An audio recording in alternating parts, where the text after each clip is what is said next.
Hey everyone, Andang here for some more Lord of the Rings Online. Yes, it's once again that time to be making our way back into Middle-earth. I'm super excited. Hopefully you guys are as well. Tonight, we are going to be continuing the epilogue to the Black Book of Mordor, which I'm super thrilled about. Can't wait. I can't believe, like, you guys, last episode was amazing. If you guys have not played through the Black Book of Mordor yet, seriously, what are you guys doing? Get on it.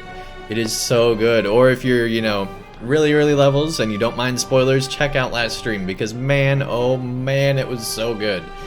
So good. And I can't wait to see what's coming up. Because there's still so many questions that we have about everything that's been going on. And I'm excited, guys. It's going to be interesting. Today was a weird day for me. I started out the day by going to the chiropractor. That wasn't the weird part. Then went to Payway and waited for, this was really weird to me. Like normally, you know, there's a bunch of young people at Payway and things like that. There was like I think they just like brought a whole nursing home over or something. I don't know what it was, but there were all these old people there, and half thought I saw Glühwein or something in the group. But anyway, there's a lot of old people ordering Payway, so that was a thing. Don't know how they got there, but apparently they were allowed in and were able to pay. So anyway, that was kind of weird. There was just a long wait for my very simple order of chicken fried rice, and got that and came back and just had a very relaxing day finishing my Recess marathon. Yeah, Disney's Recess. Been watching through that and had like all these like childhood memories coming back of like weird playground things and things you don't think about until you're an adult. You know, things you don't think about when you're an adult about childhood. It was crazy. So anyway, that was today, and now we're gonna be playing some LOTRO, so I'm excited about that. So anyway, when we last left off, we were told to go back to like the place where all this started, and we did that. And now we're supposed to talk to a metal worker in the forges about forging things. And this house is so hard to figure out where we're supposed to go. Yeah, I'm pretty sure the exit is not... It's over here. Okay, here's the exit. Here we go. Let's get going. So, I'll tell you guys what. If I was planning to do the giveaway on Sunday for the first 5,000 code of the month. But, you know, if we get enough people in here tonight, I'll do it tonight. Tell you what, if we pass over 30, we'll do the giveaway tonight. If we get more than 30 people in here. So that's on you guys. If you want a giveaway tonight, that's what you guys need to help happen. That's weird that there's like this gap. The unknown of there, but no, that's the teleport door, and presumably there's a really long tunnel between here and there. So that's what that's about. Anyway, let's see, metalworker by the forges in the lower level of Yarnfest. So in theory, that would actually be back this way, right? We're figuring this out as we go. Hey, Neurotic Anarchy, thank you so much for the sub for now 2 months. Really appreciate it. Thank you for all the support. Enjoy the ad-free viewing, the extra entries in the monthly giveaway, the badges, the emotes, and everything else that comes with subscribing, like voting on the next game we play. Alright, Yarnfast Metalworker. Hello, Yarnfast Metalworker. Your beard is probably a work hazard. That's what you really don't think about, is dwarves are like very flammable workers when you think about it. They got all the hair, right? Anyway, it's very well kept. What can I do for you? The metalworker looks at you with surprise. You mean you don't know? Oh, you're waiting for someone. Kill Tailspinner. This suddenly makes a great deal of sense. That's Zelruka. Kill Tailspinner hurries towards you, and the metalworker falls silent. I found it, Andang, when I was cleaning out my father's home.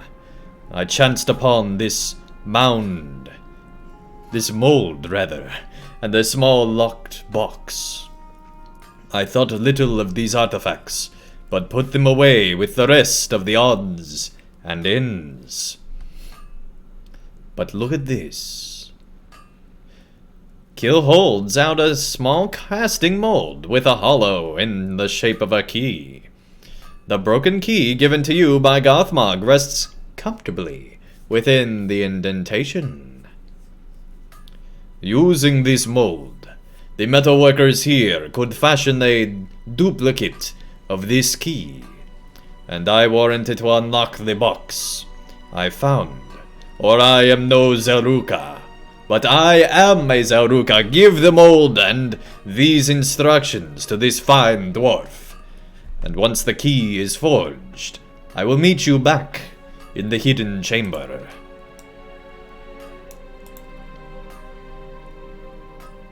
How'd you know it was Kill who knows about the key? Chromite and chat from last stream. That's how we figured that out. Yeah, it wasn't the first indication, but Chromite gave us a key hint to you know, head back to where all this started. This should not take long. I will have a new key forged for you in just a short while. Spent ages scratching your head. Yeah, thankfully I didn't have to do that. Because honestly, I am the worst at riddles and poem deciphering and all that kind of stuff. I'm the worst at it. So, and especially like memory-based riddles. Like, that's the... Because like, I really don't have that great of a memory. Like, I'll remember a lot of things about, you know, individuals and things like that. But when it comes to like plot points, like specific ones, I'm just like, I don't know. And so I was very glad that the chat helped out with that. Ordering chicken and rocking it? Nice! Very cool, man. Yeah, I had some chicken fried rice with half English. Chicken fried rice for lunch, and it was really good. We now need to wait for the metalworker to forge a key using the mold. And it's apparently another 4 minutes. So we'll just stare deeply into the... Who am I kidding? We're not staring deeply into the fire. Enough with war. Something, something. It went away. I can't see it now. But yeah, this would be like the perfect time to craft for those crafters out there. He has some very red hair. That's like dyed level of red hair, right? Like, that does not look natural. But maybe it is, I don't know.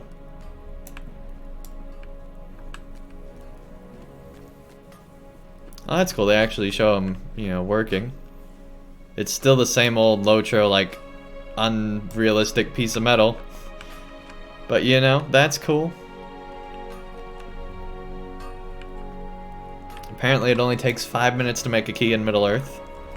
I'd imagine it'd be longer, but somebody called the locksmith, and hopefully this isn't an Everlast, and we'll be good to go. If you guys got that reference, I hope you did. Then we can be friends, alright? If we're not already. I'm sure we already are. Minor potion morale. Duration 8 seconds. Restores morale over a short period. Restores 1.5% of max morale per second. That's amazing! Alright. Cool. I like that. Finally, they're doing things with percentages. They stopped the, like, heal this amount. No, no, no. Percentage healing. Whoa. It's so much better. So much better. Citizen of Yarnfast, look at me with your one eye and say that I am not a champion of Eriador and Middle-earth. Alright, your arms are crossed. Maybe you don't think that, or you're just upset about the line to the bank. But either way, just think, my friend. Just think you're in the presence of a mighty champion. In fact, we will share our true heroics with you, yes. See, we got a horse. You're not impressed by that either. Alright, well, somewhere around here we have a boast skill. No, that's a taunt. That's a taunt. Here we go. Boast. Yes. Yes, we are a champion indeed, but you're still not impressed. All right. Well, you just have fun there, waiting in line. We're going to go over here. Back this way. And still waiting on this key. We only have a minute to wait now. That was some productive, time-wasting ability there, as you can tell. Yes, now we will... See, this guy looks really cool. This is like the Cordovan dwarf. Like, Cordovan in like 20 years, this is what he's gonna have, right? Like the... Great, maybe that's mean, I don't know. But I'm not trying to be Cordovan, I promise. You're just gonna be a cool dwarf. Like, how awesome would that be? Anyway. He looks so amused. What I would give for some news on Erebor. It's not even that far away, buddy. Alright. Vori says, random question, is it just me, or did the Second Age Sauron seem a bit underwhelming? I really enjoyed all the Second Age stuff. I feel like they did breeze through some plot points in both the Second Age and in the stuff that they were doing with this. But I mean, they have a lot to cover, right? They have to go through everything from here to Shelob, so that's a lot. I feel like they almost set up too many villains to deal with, right? And it became, I think, almost too much for them to cover in the time that they were wanting to cover it. Here you go. May this key unlock whatever it is you seek to unlock. If the container be of Zelruka make, perhaps it is better for me to hope that this key will properly lock it away and rid us of whatever madness killed Tailspinner weaves now. Indeed, buddy, indeed. Okay, so now we need to go back to Kill in his hidden chamber, which still is kind of creepy that he just stays in there, right? It is kind of creepy. But no, I actually really enjoyed Second Age Sauron.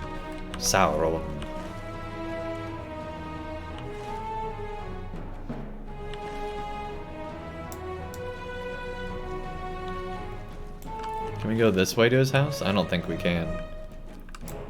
Yeah, we can't. We have to go up the other way. It'd be cool if we could. I still love this throne room. It's one of the best throne rooms in LOTRO, I think. Just looks real cool. Just rocking out to those LOTRO tunes, you know. You know how you do.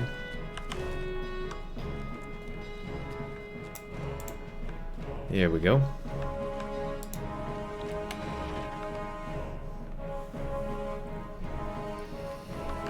Alrighty then.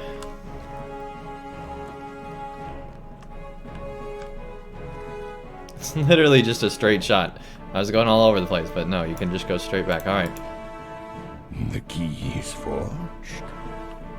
Then let us see if it opens the box I found in the same place as the mold. I assumed the box belonged to my mother and contained her decorative jewels, but perhaps it is not so. I have set it on the table there. Tiny locked box.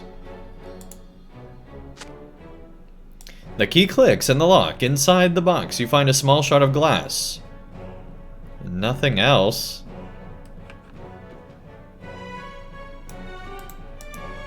A shard of glass, no more than a hand's breadth in size. This is the treasure. I do not know what I expected, Andang, but I expected more than this. It seems quite ordinary. Why would anyone lock this away and then break the key? You told me you were acquainted with Gandalf, the wizard. Perhaps he will know what to make of this broken glass, if there is any. I fear you will be wasting his time. But if you think he would not mind, you should ask him anyway. Where has he gone? You tell Kill that Gandalf recently spent some time in the lands far to the south, but the wizard intended to journey north once again alongside a wagon. He is likely to be at the Beoringas by now. So Gandalf's traveling back and forth too? This is getting unbelievable. Gandalf may know what to make of the strange glass shard. Look for him at the Beoringas. Man, we forgot. It's a straight shot. Go straight. There we go. Da, da, da.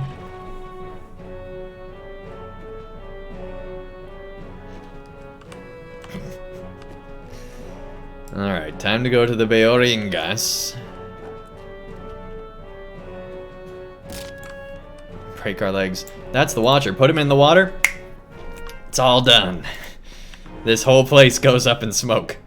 Keep that guy out of the water. It should be illegal to have Watchers in dwarven places. From now on, we no longer have Watchers, especially not in the water. I'm just saying, having a Watcher here is not so good, right? Not so good. You gotta keep them out of dwarf places.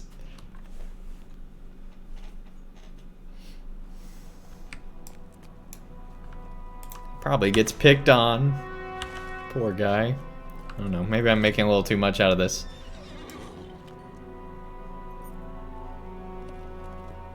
Right? Yeah, I think that's exactly how that works. You just gotta keep him out of the water. He's like the frog that turns into the prince, right? You know, one drop of water on that Watcher and it's gone.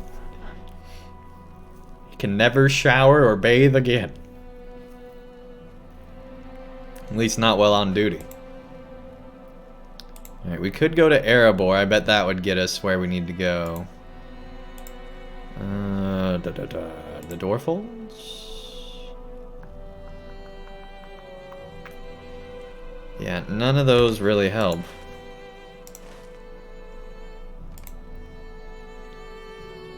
Because we're wanting to go here. Yeah, I'm sure Erebor has to have one, or Dale. We'll try Erebor.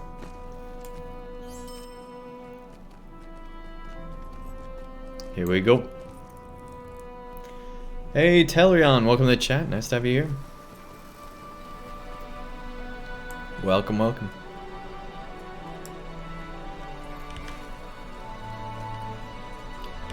What am I doing? We literally just want to talk to this guy.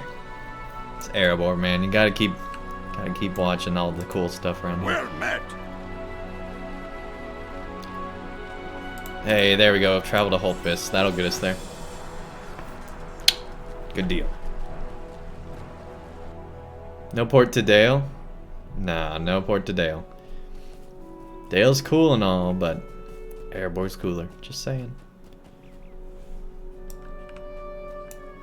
We do not fear the darkness. Well, that's and good. We never will. Uh-huh. Never?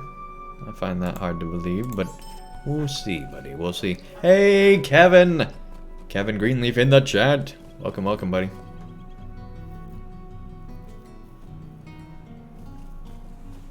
Got a pony from him, alright. The Beornings and their ponies. How am I today? I'm great. I had a kind of weird day. It was a very restful day, which was good. Not a completely restful day, but it was pretty good. You like your ports to everywhere? Yeah, that would be nice. That is the perks of, you know, the Wardens and the Guardians if you send your Acorn. And, man, I think for every Guardian, VIP is worth it, right? Because then you can just mail your Acorn to everybody. Grim Beorn. Hey, Philip! Welcome, man. Yeah, it has been a long time. Yeah, nice to have you here. Whoa. You can get a white stag in Lotro? I did not know this. It looks like it's like Do not make me into dinner, or so help me. And that is really cool.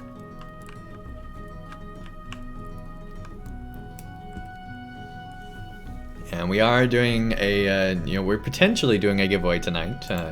If we just double our viewers, we'll do it tonight. Otherwise, we'll do it Sunday. Been busy, but I miss the community, that's for sure. Yeah, that stag looks really cool, right? Like, it sparkles. That's one. Like, I feel like Josh, right? It's spherical! It sparkles! Anyway, yeah, it's pretty cool. And it got the glowing eyes and everything else. It just looks really awesome. The animations are great too. That's awesome. Man, I really want one of those. How do you get one? If only this player were not AFK, they could tell us. But sadly, it is not so. And so Randolph, the white stag... I mean, I'm Randolph and Gandalf. I'm just saying, that sounds like a wonderful comic book series. The Adventures of Randolph and Gandalf. Yes, spherical! Right, Philip? Alright, anyway. Did you learn anything about the broken key given to you by Gothmog? The bones of Isildur have come part of the way, but I traveled ahead of the wagon to once again test Grimbeorn's hospitality. He is prone to grumbling, but the meals he serves are without compare on this side of the Misty Mountains. Did you learn anything about the broken key given to you by Gothmog? You tell Gandalf what transpired in Yarnfast, and show him the glass shard you obtained from the lockbox in Kill's home. He studies it closely. A broken piece of glass. This does not appear to be a weapon of any kind. It is possible Gothmog's key might have unlocked more than one container. Unless... Gandalf holds the shard up to his eye and squints through it.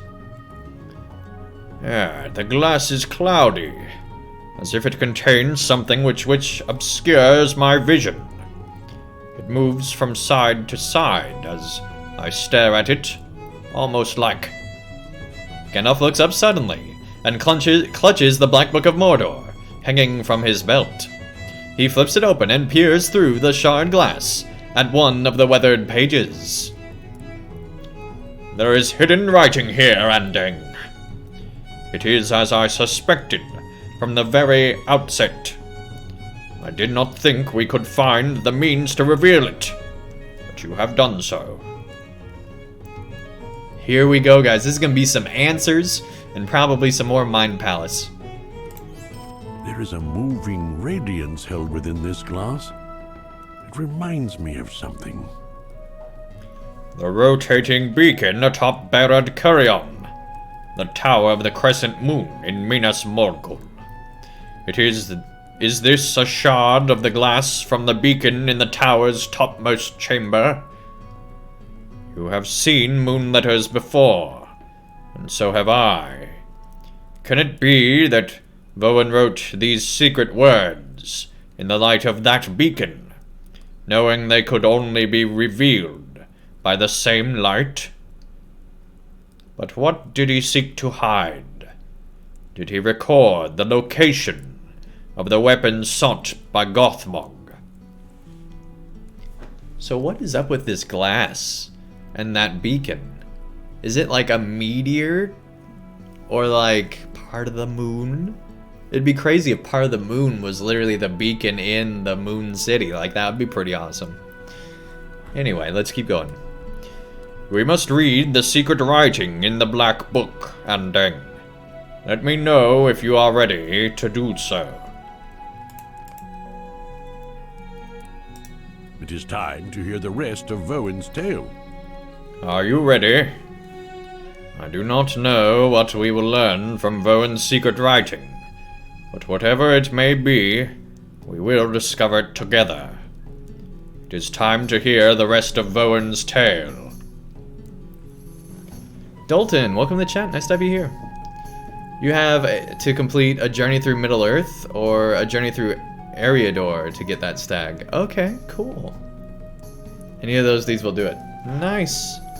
Let me look that up on LOTRO Wiki real quick. Real quick here.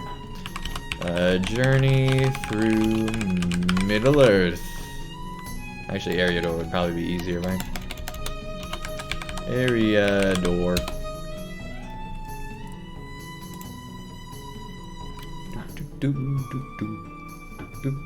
Oh, it's a scavenger hunt deed. Oh, yeah, I'm never gonna do that. But yeah, it does reveal the majestic white stag. That's cool. Yeah, I'm never gonna be able to do that. That's too much work. Scavenger hunts. I'm bad enough at just finding the epilogue. Alright. Here we go. Together we can reveal the secrets. What secrets did Rowan hide within these halls of memory?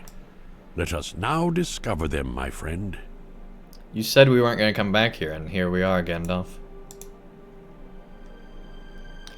I believe this will be our last delve into the worlds of the distant friend Rowan Andang. Yes, I say friend. For though the tome he left us comes from Mordor, and bears the sigil of Sauron upon its cover, I've detected little malice on the part of the Zelruka who wrote it. He has expanded our knowledge of the past, and for that I call him friend. The shard of glass reveals hidden writing that speaks of Mordor. That is where Rowan picks up the tale. That is where we should follow, in these halls of memory. That could be a good series, though. That's true. That's true. Hey, Josh, welcome to the chat. What further secrets might we find? It seems our dwarf went to Mordor in search of Erna. Why?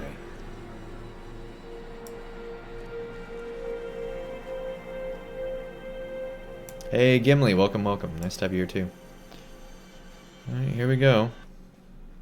And then the music stopped. Hammer time! Dun, dun, dun. That'd be funny. Anyway, let's keep going.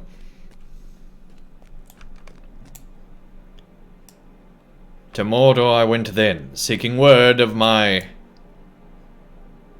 vanished friend. Gandalf reads aloud.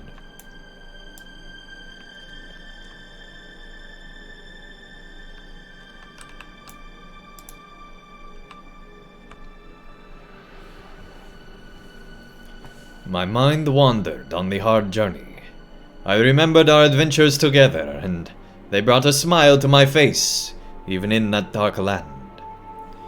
But there were other memories too, and regrets, and those were less welcome.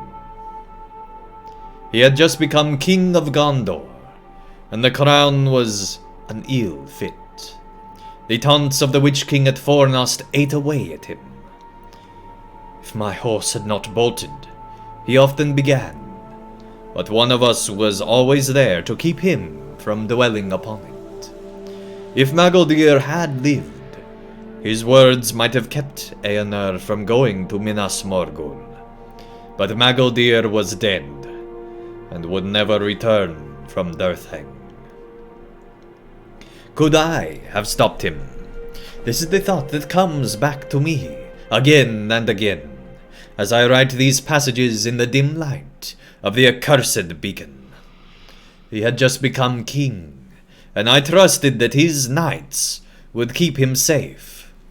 Gondor was no land for Zelruka, and I had deeds of my own to perform.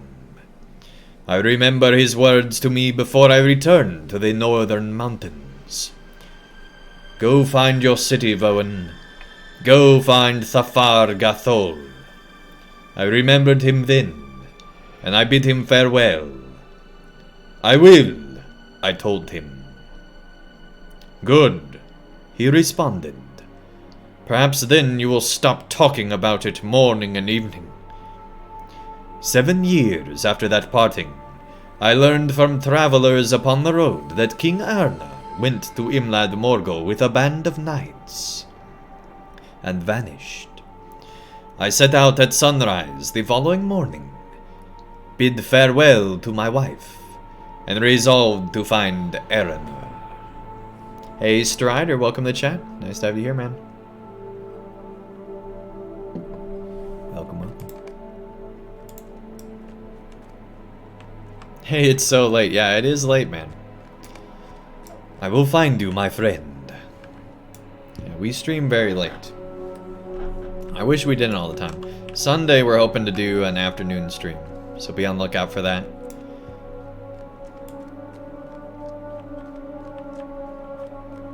Ooh, to Mordor, Mordor.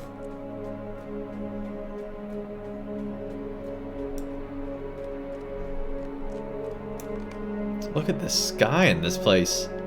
It's like a molten vortex of memory. After many months, Gandalf reads, "At last I found him."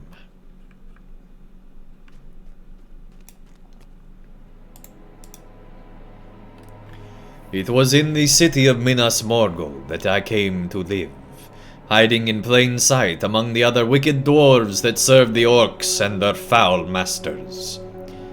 It was unpleasant work and cruel, but every disagreeable task elevated my position in the city and brought me nearer to my goal.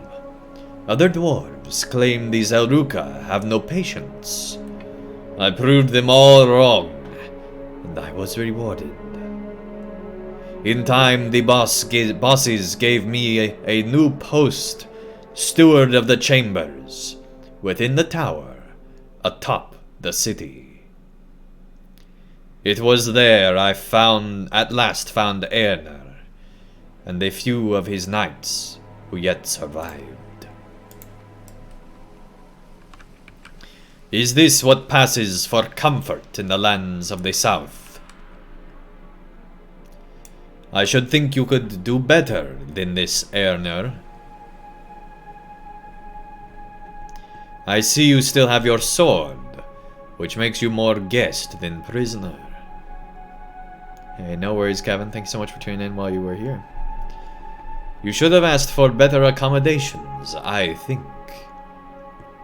It is good to see you again, Vaughn. But you should not have come here.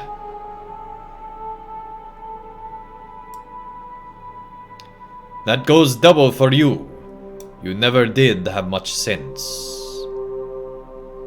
No, I suppose not. Well, take one last look around to remember the place, and then we'll be away.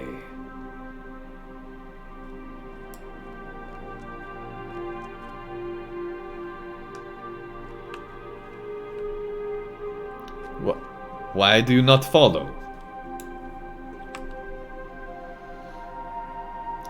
I cannot leave.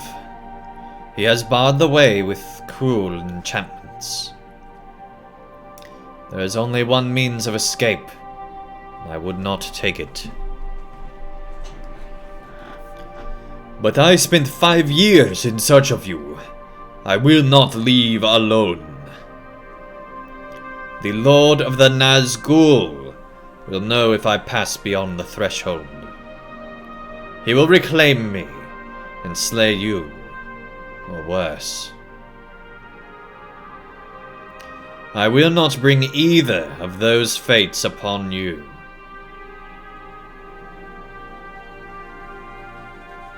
You were always the most stubborn of my friends, Eärnur. So what is this escape he claims to allow?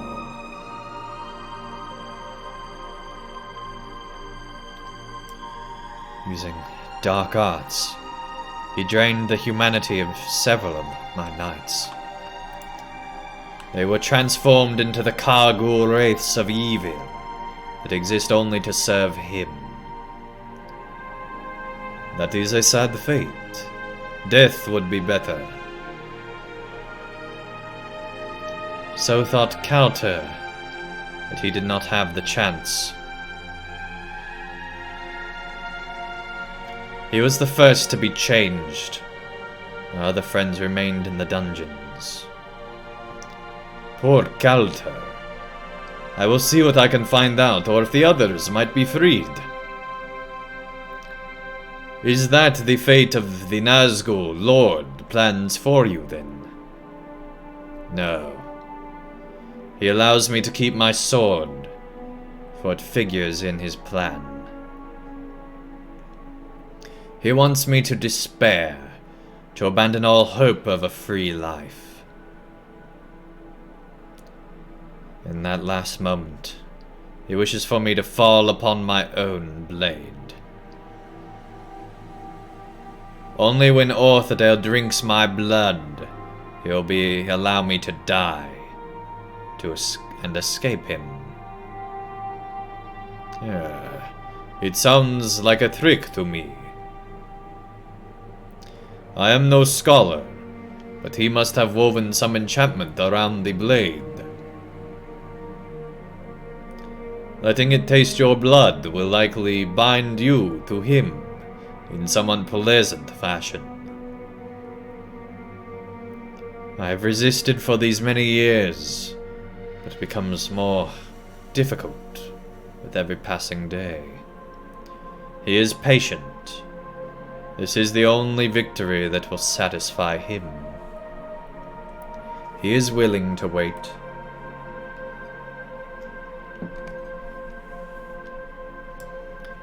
Time was no friend of ours, Gandalf reads aloud.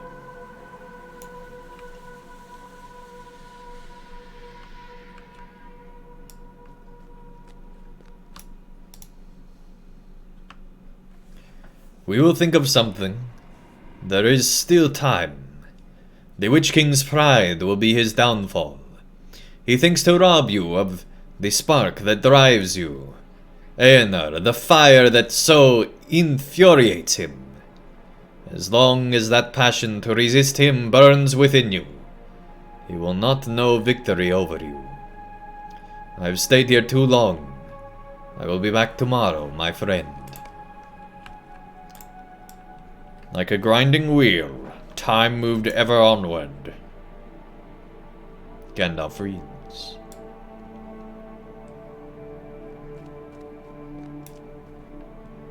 Dang.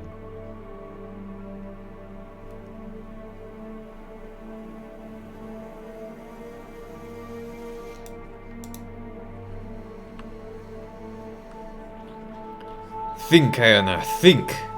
There is still time. But there is less now than there was. I've devised 100 plans, each of them less likely to succeed than the previous one. But that does not mean escape is impossible. Never think that. Hey, take care, Kevin. Thank you so much for tuning in. I do not want to worry you, but you should know.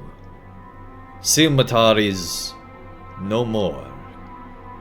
The Houses of Lamentation claimed another of our friends. No, we should not weep for him.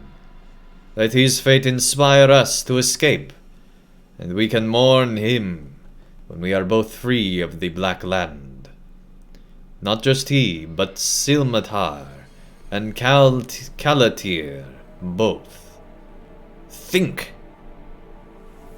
Hey, Lady Crane, welcome, welcome. Uit9, welcome to the chat, nice to have you here. But the grinding wheel showed no mercy. Time moved onward. Gandalf reads.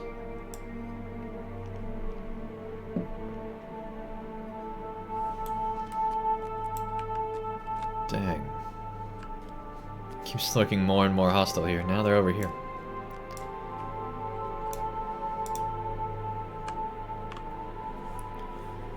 I am beginning to worry, my friend. There must be some means of escape, some way to free you from the Nazgul's grasp. I have searched this tower high and low, and delved into every corner of the Vale, but there is nothing. What is that? What did you say? You have thought of something. At last, Aenar, speak! Tell me what you have devised, and I will carry it out. What? The Fargathol? Why do you speak its name? Here in the darkness of Morgul. That is of no use to us now, friend. We must think only of escape. The Fargathol. Hey Dave, welcome to the chat. Kim Walters, welcome, welcome.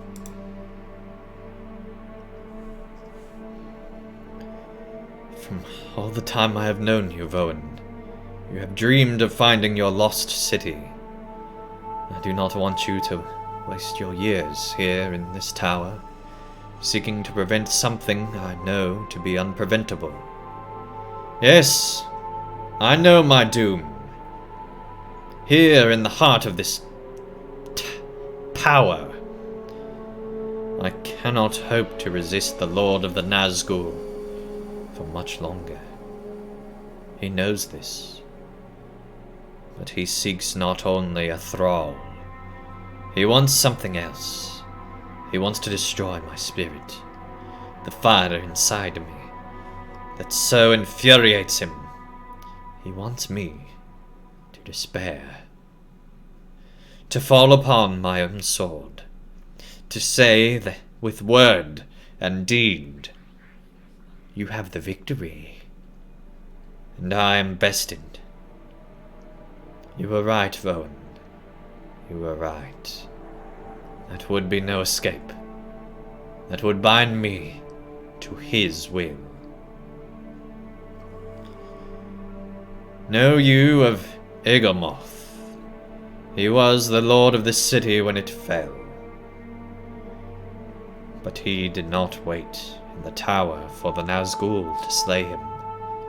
He rode out, defying the armies of orcs and wraith.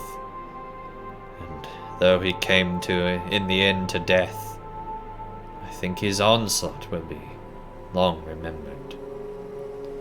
I cannot do as he did, and I cannot keep the Lord of the Nazgul from dominating my mind. But I can hinder the scheme he has devised for me, and cheat him of the total victory he seeks.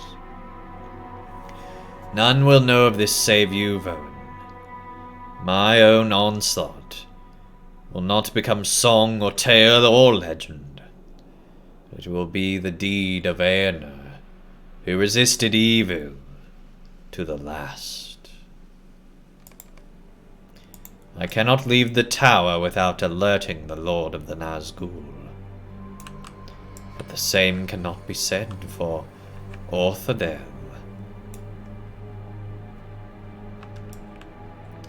I would send this sword away, as far away as can be managed.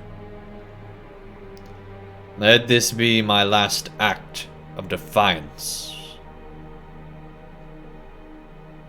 Yes, yes. But how can it be done? Orlang and Masilnis live still within the dungeons. Give one of them the sword and a path to escape. Oh man. That sword's super dangerous and we're now letting it leave? Voen. What is it? Without a distraction, no one will be able to leave Imlad Morgul.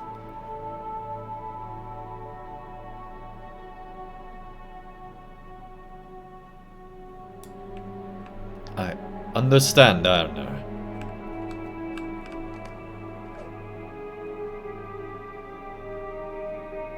Alright.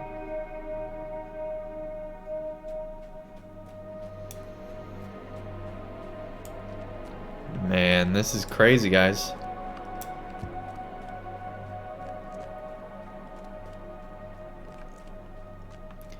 There must be further hidden runes elsewhere, Gandalf insists. Man, he must be really looking with this kind of a tunnel. Gandalf turns more pages, peering through the glass at each one. We are going down. Down, down. Probably to the dungeons, right? Ah, here we are, Gandalf says with satisfaction.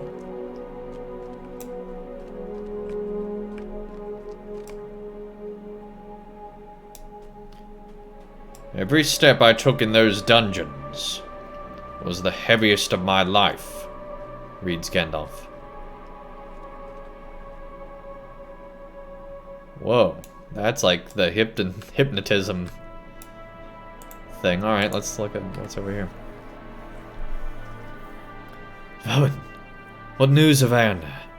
Tell me he still resists the torment of the Nazgul. What? Escape? What has changed? I will not leave without Arna. You say he has already fled. Happy news. If you will open my cell, I will follow him to freedom. Dear sweet Rowan. What of Malsilnis? You go to free her now. Then I will away, and let us meet again when you're safely outside the Black Land. Farewell, Rowan, bearer of happy tidings and welcome escape. Farewell, my friend, and good luck to you.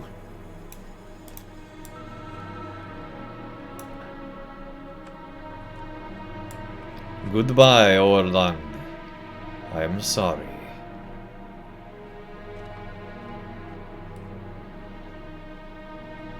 Guard!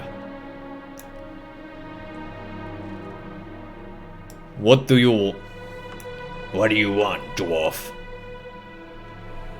A prisoner is escaping eastward, he went. Toward the bounds. You could have said westward, just saying. After him, boys!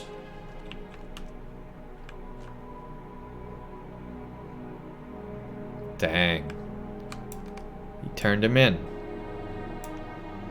This is hard reading, Gandalf says, looking up from the pages of the Black Book. Even Gandalf's moved by it.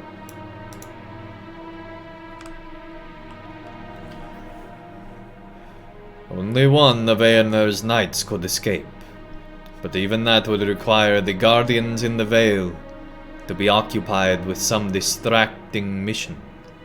Something was needed to draw their attention away from the bearer of the sword. I knew Malsilnis was more fleet on foot than Orlang, and would have greater chance of escaping the valley. So I gave to her the sword, Orthadel, and set her free. Only after she fled did I go to release Orlang, but there was little time to waste. I sent the tower's guardians after him, almost immediately, and he led them on a desperate chase away from Malsilnis. Alas, my friend, I had no choice. Anyone could see that.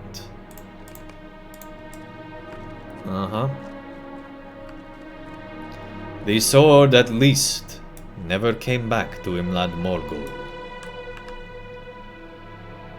It was not so with poor Orlang. Oh, dang. No, it went away. I wanted a screenshot. Dang it.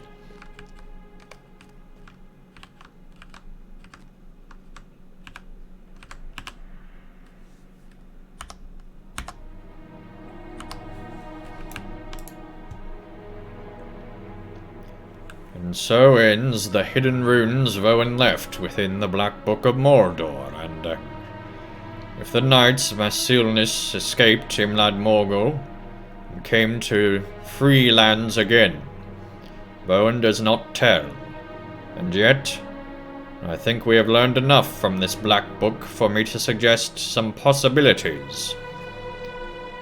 I believe Malsilnis escaped the bounds of Mordor, still in possession of Orthadel, the Rising Star, but not without injury. For how long did she journey, and to where did she go? We cannot know for certain, But it seems she did not make for Minas Tirith. A word of her would appear once again, and it does not. I think she turned northward, in an attempt to put as much distance between herself and the Witch King as she was able. Did she survive the journey, and live out her days in peace? Did she succumb to wounds freshly inflicted during her escape, or those she endured during the years of torment in the dungeons? Was she recaptured by the hunting parties sent by the Witch King? Owen never learned which of these came to pass, but I cannot say. Hey, take care, Philip. Thanks so much for tuning in. Take care, man. Thank you so much for tuning in. I'd really appreciate it. Lady Crane says, when you take a screenshot, how do you get rid of your spells and stuff? So F12 hides the interface. N turns off floating names if you don't have somebody selected. And you can also turn off the, I'm pointing like you guys can see, you can also turn off the quest rings in the options. But yeah, F12 is the key you're questioning about. Now, where were we?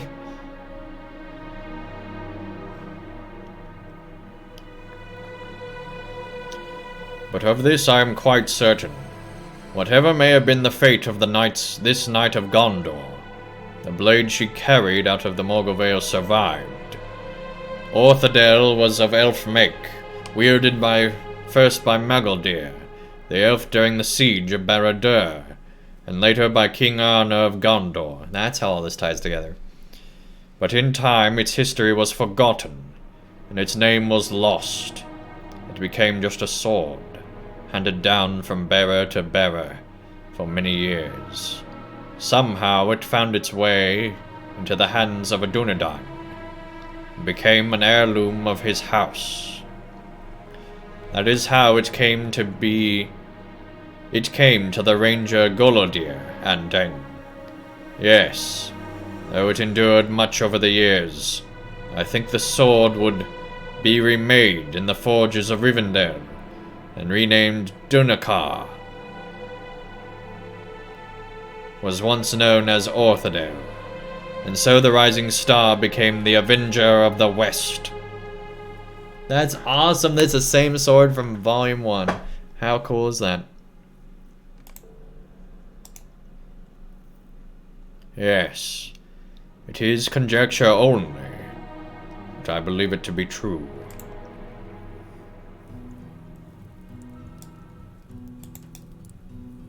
Much that was obscured from us now seems clear.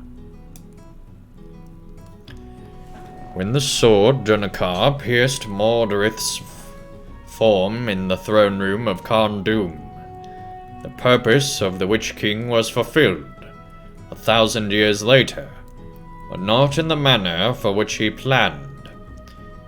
Bonds were made that day, and months later, on the Pelennor fields before Minas Tirith, they would be broken, and he could not remember it. But 1,000 years later, Eonor's final act of resistance freed him from the domination of Mordor. Gandalf closes the blank book and looks up at you. That is enough for now, my friend. We have come to the end of the moon writing, but the discovery has stirred in me the certainty that I missed something in my earlier perusal of this tome.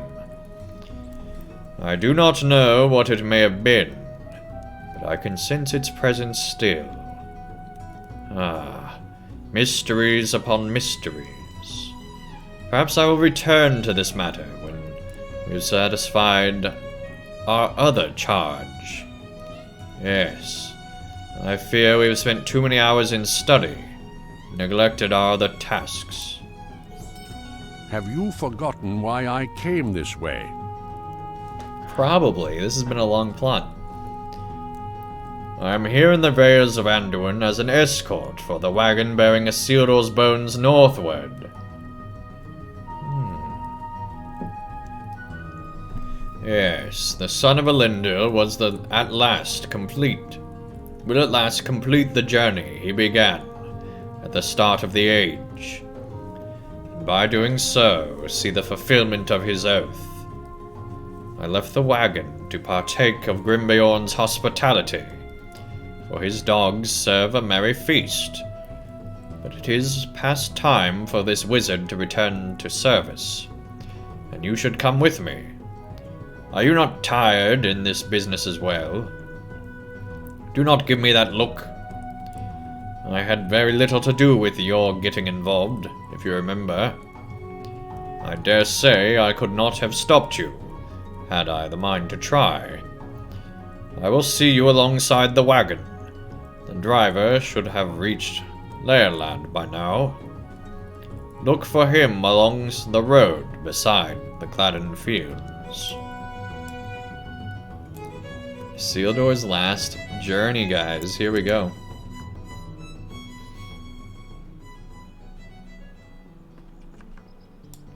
This plot is kind of amazing and insane and crazy and cool, all at the same time.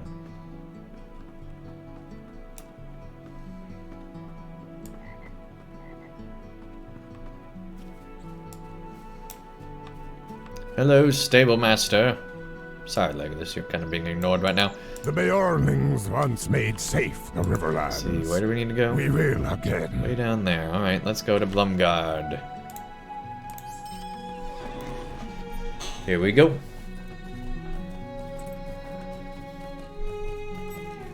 We're halfway to 129. Just going through this epilogue. Still waiting for those extra answers, right? We still have so many questions. At least now we know what the Black Book was, who the Black Book was written by, and why it was written. It's all about the sword. And the end of the line of kings, essentially. And the creation of Gothmog. We hear tell of great deeds from far Mordor away, by extension. but danger is always near. But man, it's crazy.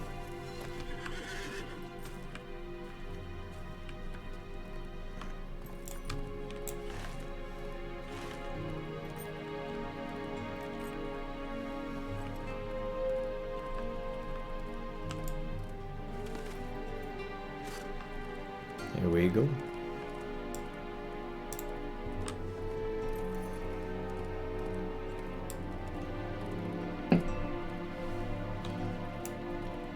It's very peaceful now that we're not having to worry about any of these enemies anymore. A sensation of dread surrounds the wagon bearing the bones of Isildur.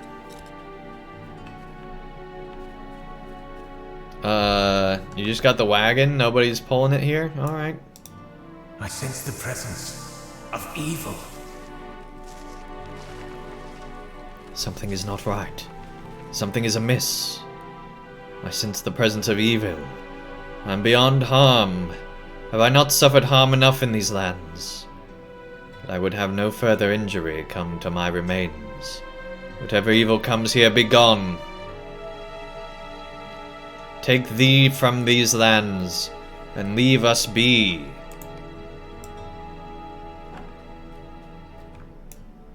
There is a dreadful presence here, but I cannot see the source of it. Is this the other presence now? I advise you to stand by the wagon and look for the source of this dread. It may be nothing, but it also may not.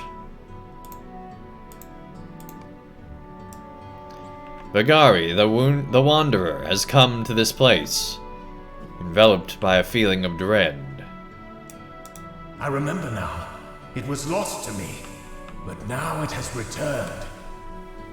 I know. I know. I know. Son of no blood, son of no blood. The shade stares past you, glancing at the wagon, and the dreaded sensation intensifies. Then it abates, with only emptiness left in its wake. I remember now, the shade murmurs. It was lost to me, but now it has returned. I know what I saw. I know what I did. The shade grows, indistinct, wavering in your vision, and then reforms again. It seems to take great deal of effort, and leaves Vagari weary. I want to confess to you what I saw, and what I did. I want one among the living to know of my misdeeds, and then there is something I must do. Will you heed me?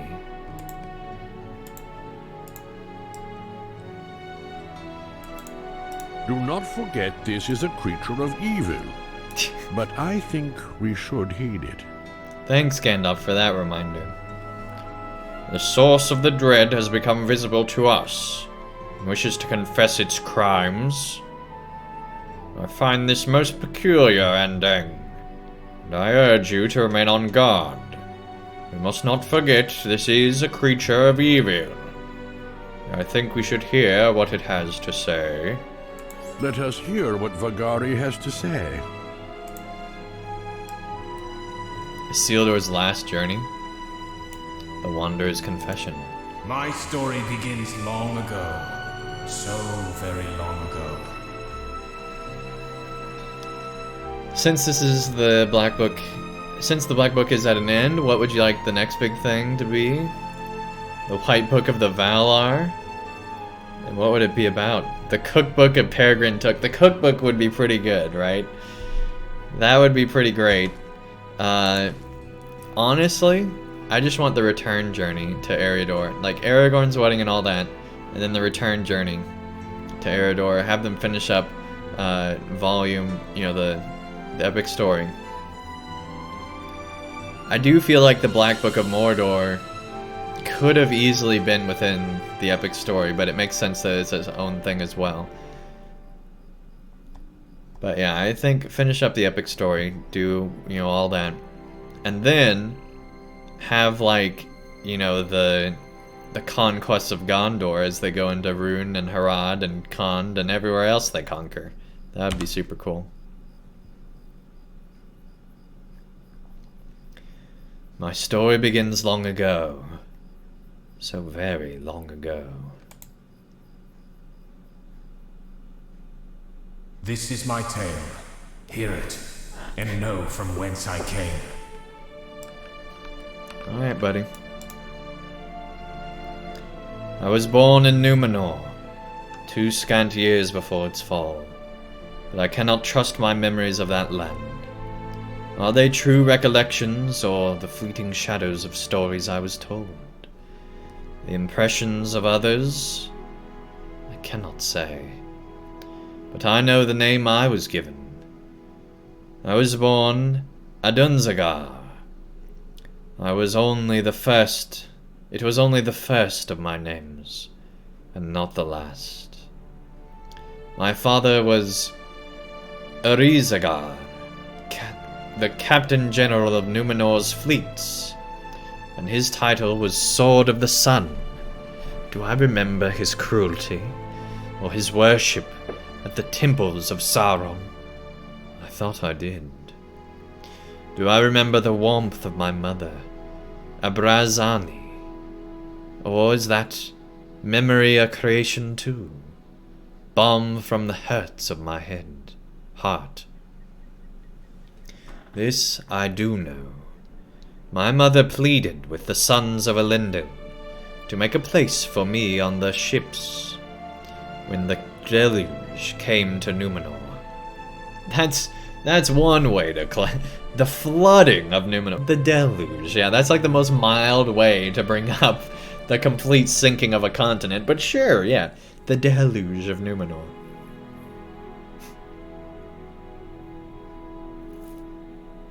In later years, when I was older, Isildur told me that my father's spies prevented her from reaching the ships in time. Was it so? I do not know. But that is how I came without father or mother to the shores of Middle-earth, when Númenor sank beneath the waves. Isildur took me to foster and gave me a new name, Tarandil. I grew up with his sons, and they were as brothers to me. By the time I was a man, I had won a number of victories on Isildur's behalf. This is awesome, guys. Indeed, after the battle Tarling's Neck, it was I who attempted the surrender of King Riok.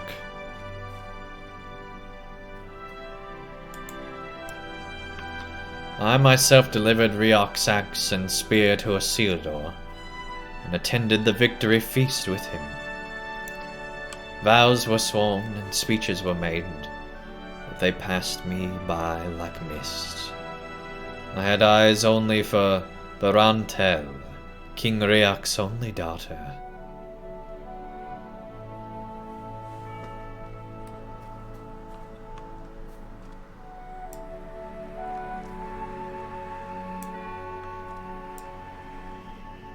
I loved her at once. She loved me, but we could not speak of it openly. Alright, I guess we hadn't discovered this yet. In secret we plighted our troth before the stone of my foster father set upon Eric.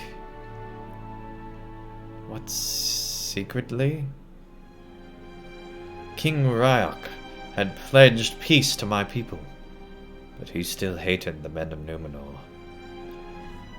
Bravantel knew this, but the ways of the heart are not those of the mind. Revealing the truth of our love would destroy the peace between our peoples, so we said nothing. But then Bravantel bore me a son. She named him Heol. Aww. That baby has a huge head. Alright. I think this might be the first infant in LOTRO. There we go.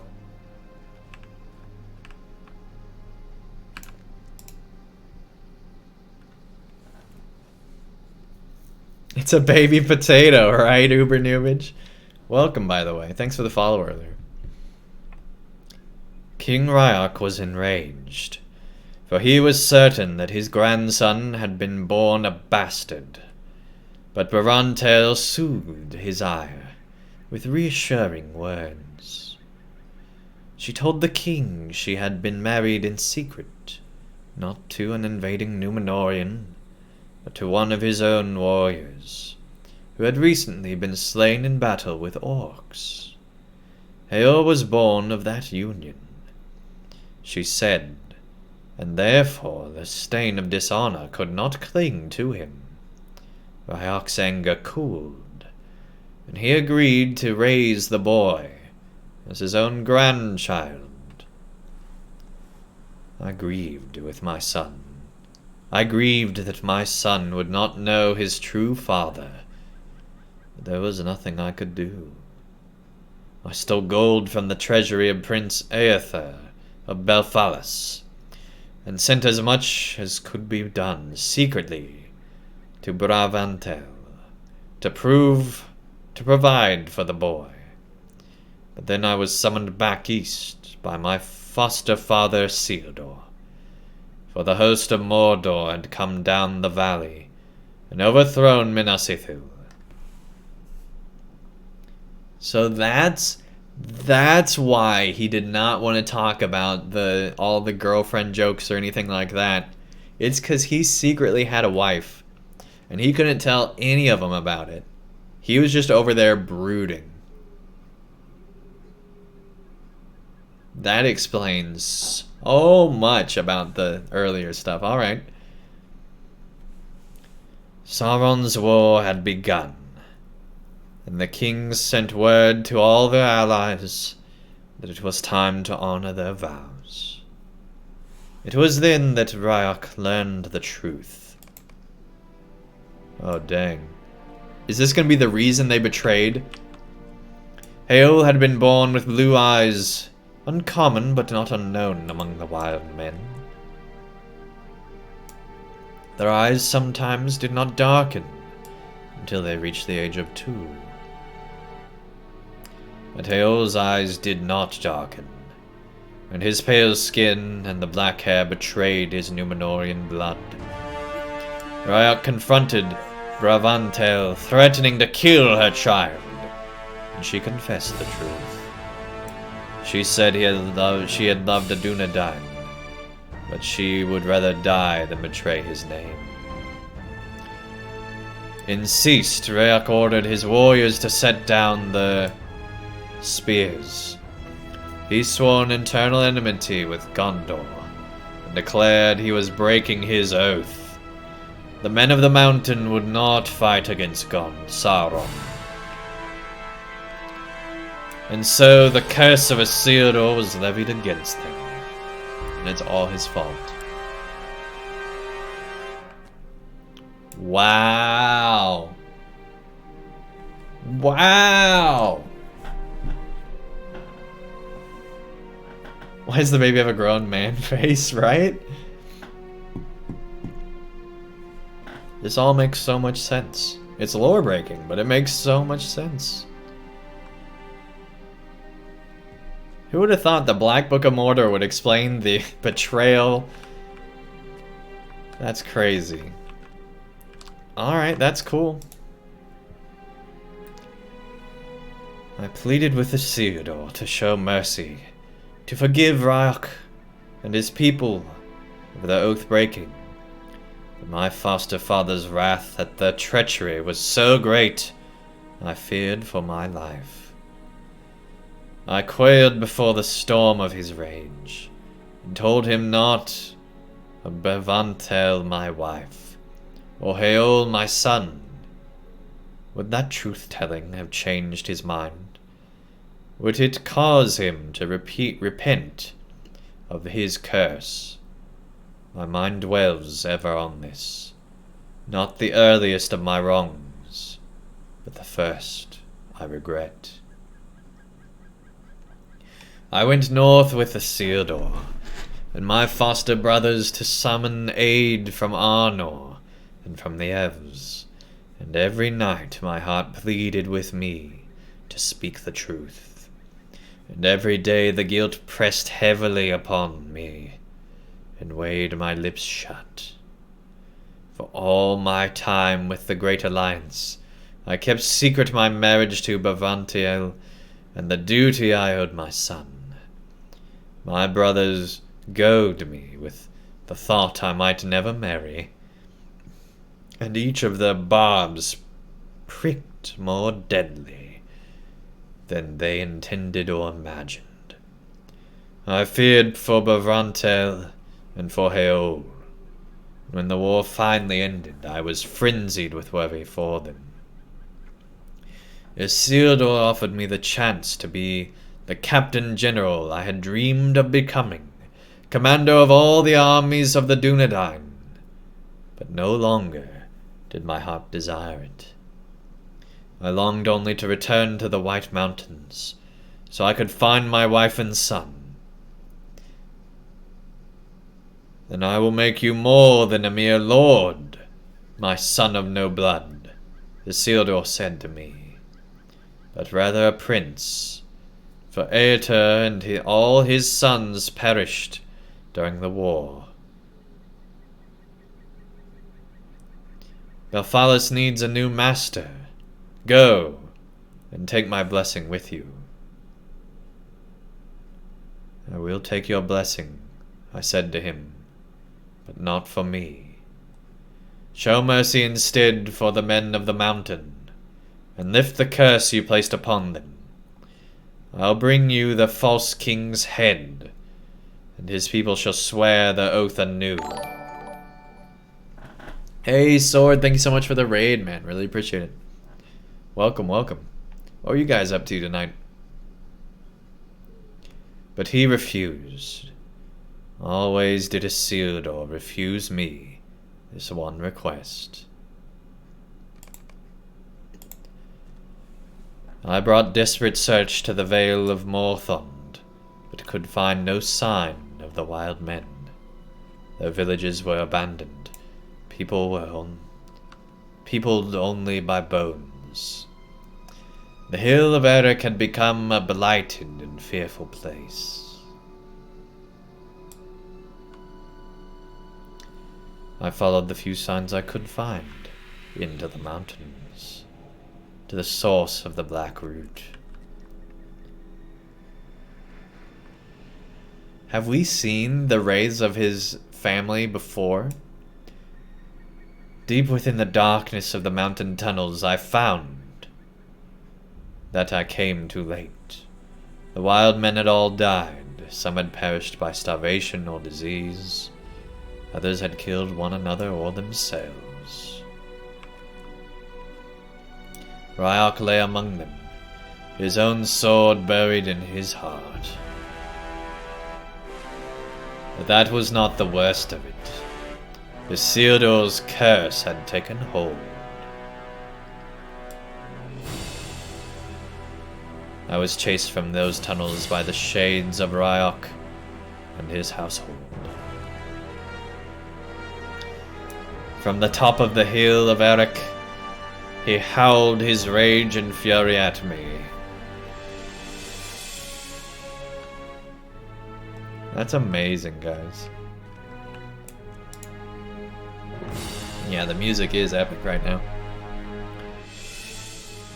I know who despoiled my daughter. Faithless invader from beyond the sea.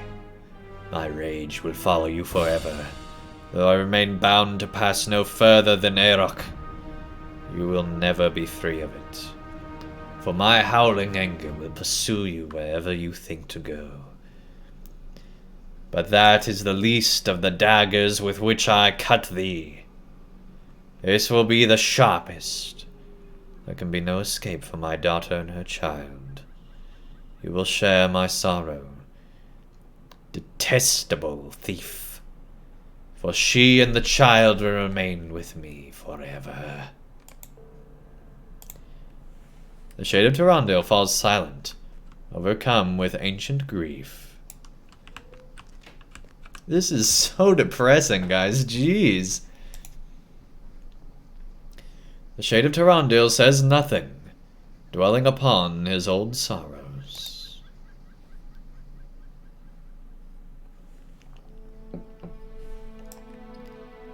Dang. What's that floating name say?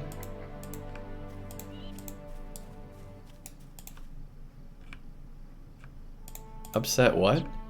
Upset bird? That bird's so upset. Just so mad. It's a mad bird right there. Alright. The pieces fall into place. And I began to see the sad road that brought the Shade of Tarandil this place, in this state. Could he have turned away from this curse, and prevented the evil that he would cause? For I guess at the ending, and it is sorrowful. Still we must hear it. Tarandil's confession has not yet ended.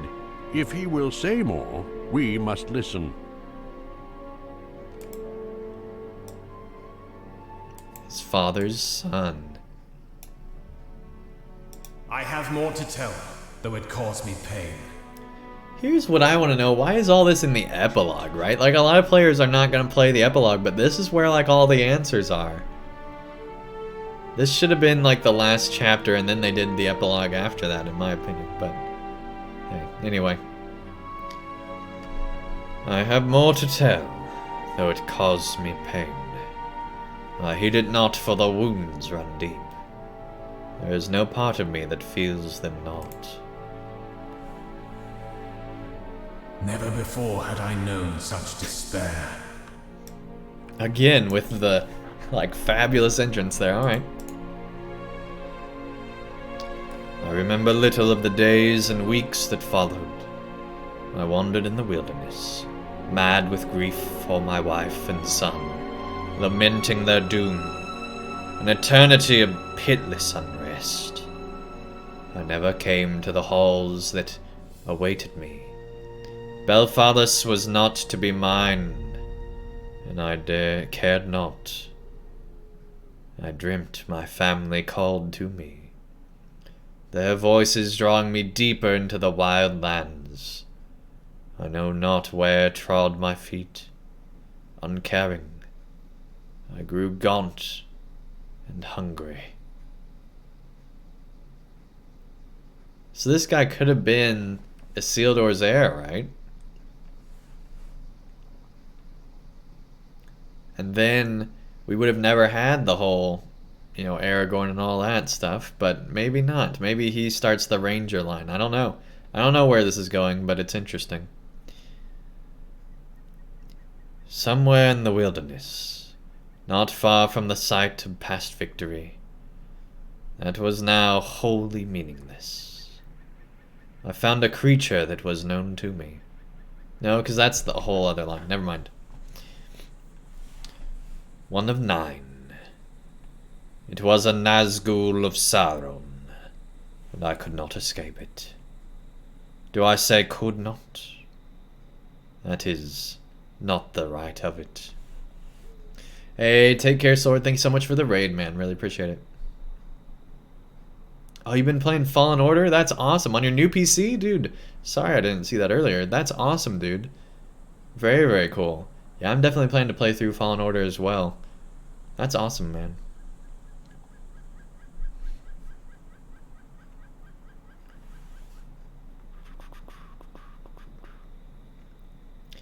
I did not try to escape. Aye, perhaps this Nazgul could give me the only escape I wanted. I welcomed the cold touch of death, and feared it not. You got far? Nice. At least our feet wet. Man of the West, whose sires once hallowed my master, I offer thee the chance to redeem thyself. My master is unhoused, but yet unbroken.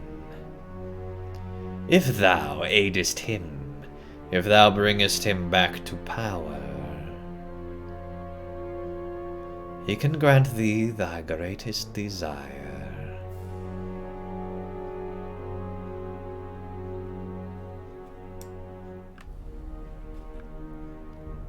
You have come on a fool's errand, Wraith. I desire nothing in this world any longer, only death. The Master can bestow that gift, but not only for thee. Lend him your aid, and he will give it to those who you loved as well. I knew the power of Sauron.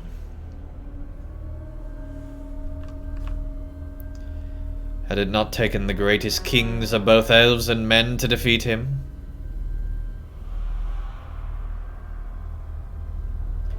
And even then, the effort had taken both their lives. If any might have the power to end the suffering of Bravantel and Heol, might it be Sauron? Huh. Stay away from me, Nazgul. There is something else the Master can offer. Something to satisfy a yearning so encompassed you no longer take notice of it. What yearning? For what? Vengeance against those who deserve it. No! What does Sauron require? It's like some episode 3 stuff from Star Wars. The wretch who stole my master's ring must not be allowed to keep it. Kill him and bring it to Mordor, and death will be your reward.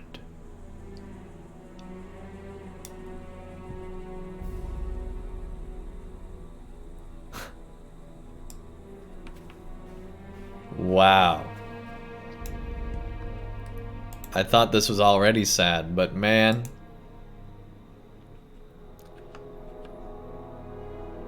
And so I became my father's son after all. By how many twisting paths had Adrugazar, son of Urzagar, come to this place? The name Tarandil no longer suited me, but I knew I needs must wear it a little longer if I was to fulfill my bargain with the Blade of Lebanon and his master. I returned from the wilderness, gaunt and haggard, but with newfound purpose. I returned to Minas Ithil, just as my foster father Isildur prepared to depart for Numenos, to claim his father Elendil's throne.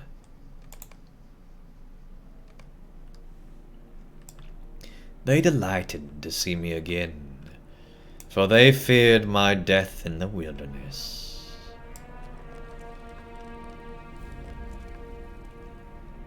I thought he said they died.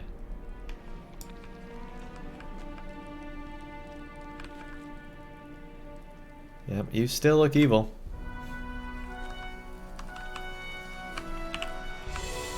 Seeing Isildur in all his glory now.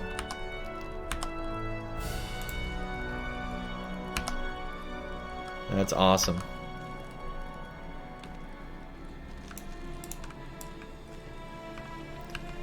The falsehoods came more easily to me than they once did.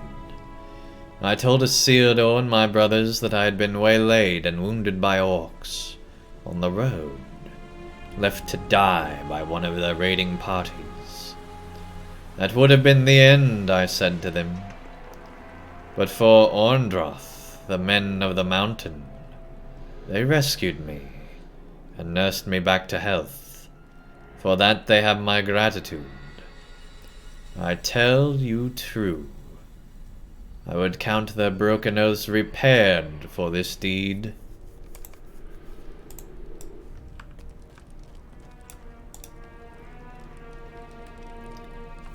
I'm glad of the service to you, Tarandil, son of no blood, but their betrayal remains beyond pardon.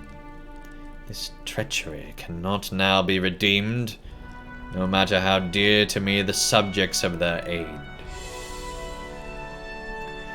So they got his adopted son, and he has the ring, so Sauron could be, or the ring itself could be playing with what he's saying right now, right?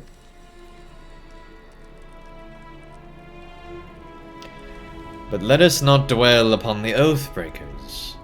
It brings me no happiness to speak of such faithless traitors, not on such a joyful occasion as this, your return from the wild and from the dead. Sharush, welcome to chat. Nice to have you here. Yeah, the plot thickens indeed.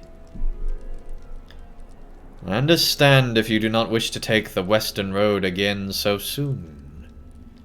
The change of heart that brought you hither to Minas Ithil is understandable. And if it is your wish, I will not push for you to return to Belfalas.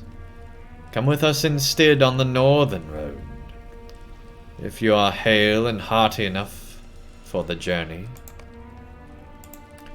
What say you, Tarandil? Don't call me Tarandil. Aye, father. I will go with you on that road.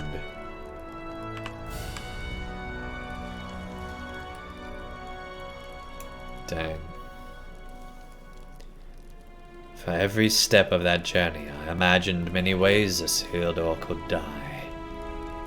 But I would need to escape with the ring, and he was always surrounded by something. That is when I saw the orcs by nights. At dawn, I crept from the camp and slipped away. Oh my gosh, guys.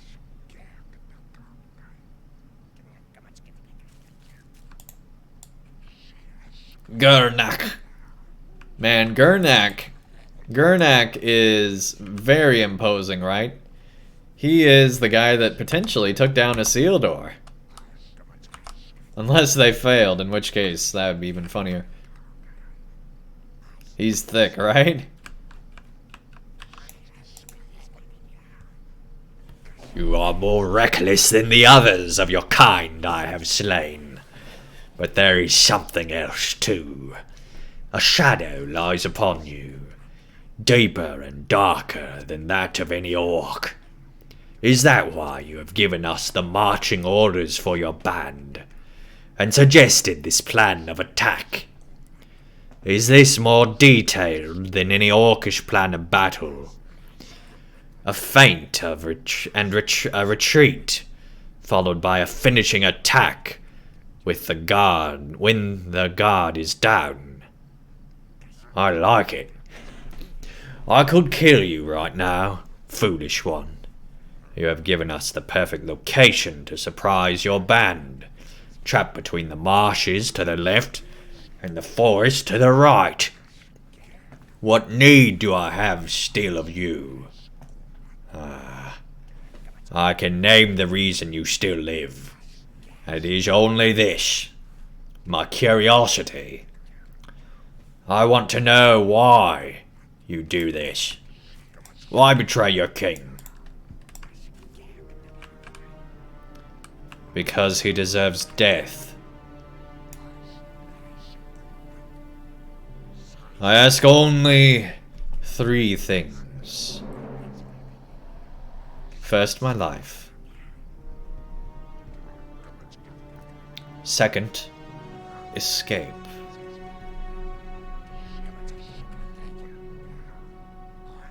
And third, his body.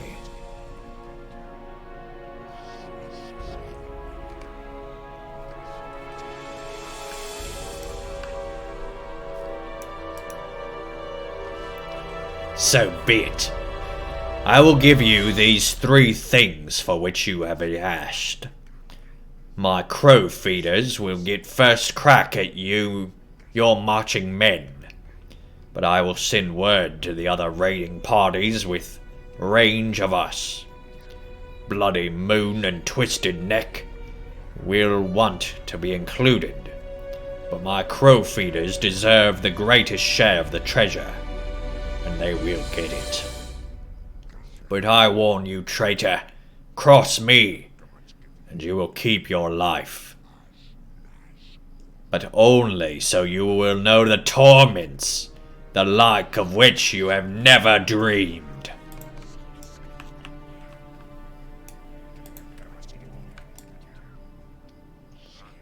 Wow. I love how all this makes sense, right? It totally makes sense. I love it that when LOTRO breaks the lore, it breaks it in a way that's like, okay, I can see that. I resolved to stay as near to Isildur as I could, without rousing suspicion. When he befell the blades of the orcs, I needed to ensure I could take the ring from his body before the orcs seized it for themselves. A traitor sees treachery everywhere, and I did not trust Gurnak. 1 hour after meeting with the crow feeders, I was back at the camp, with my sword sheathed at my side. No one had missed me. My treason remained a secret. Once again, the Shade of Toronto falls silent. Hey, Jack-Sam, welcome, man. Thanks so much for the bits. What's up, D? What's up?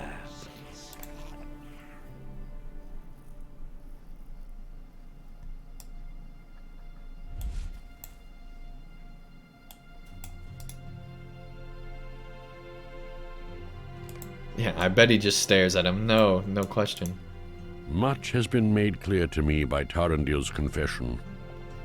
Gandalf leans wearily on his staff. The Shade of Isildur spoke true. The disaster of the Gladden Fields was no accident. Tarandil's confession draws to its close. We must hear what he has to say, though the ending is known to us. The disaster.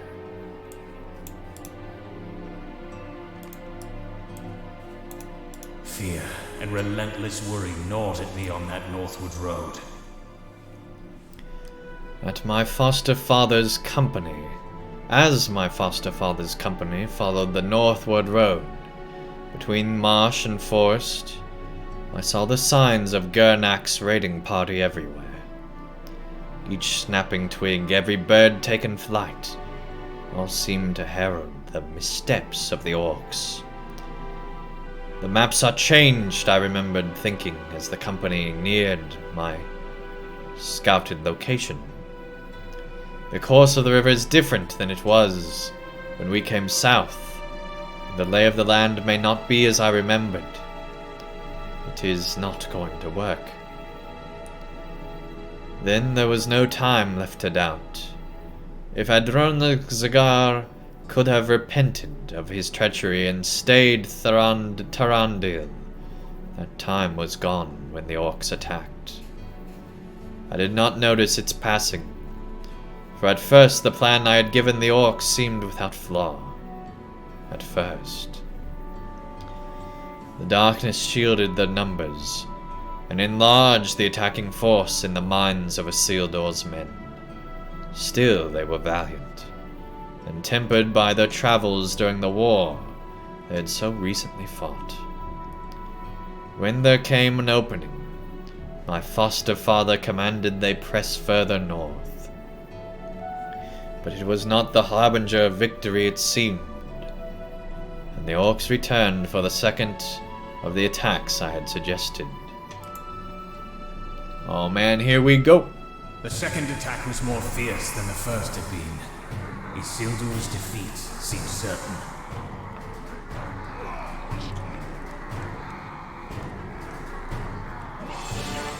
Man, betraying your brothers and everything else. Wow.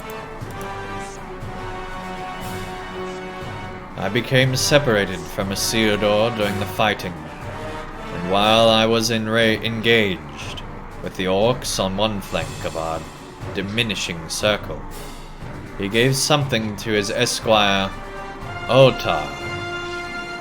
Otar vanished during the fighting. Did he escape? And more importantly, what was he given? What was he given? Had Otar taken the ring? I had to know.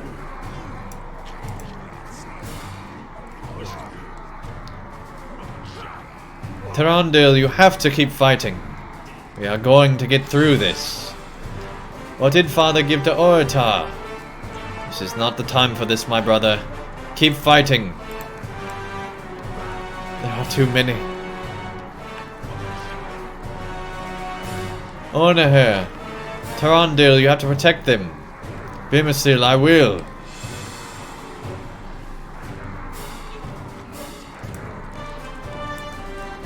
Melindar and the orcs are too many.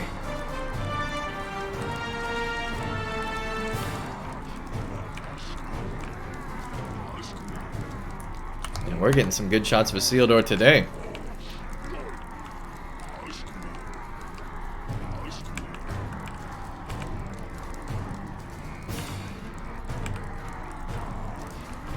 This guy's pretty cool too. Look at the ship on his shield. It's really cool.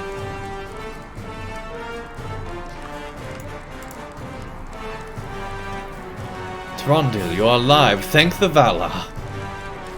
Things go ill for us, brother.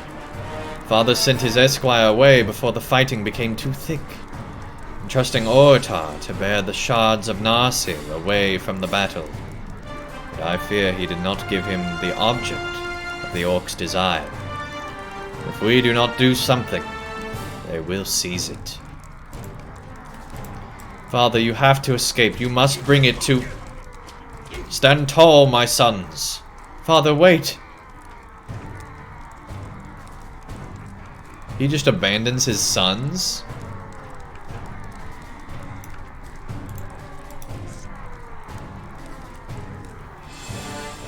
During the confusion, I lost sight of Isildur. When had he gone? And did he still have the ring? If he escaped now, my bargain with the Nazgul would come to naught. So he has to get the ring. Or do the Nazgul know about the ring? The riverbank. He must have escaped to the riverbank.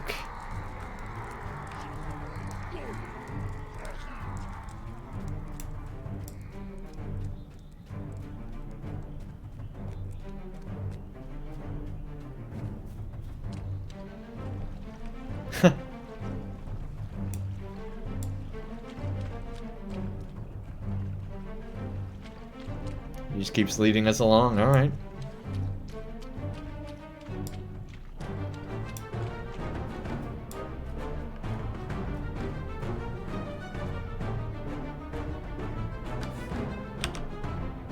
Discarded armor.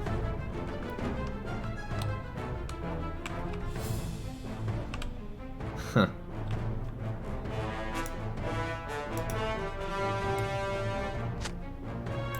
His armor lay among the reeds, discarded. He must have intended to swim. Isildur swam, and I pursued him. That looks epic.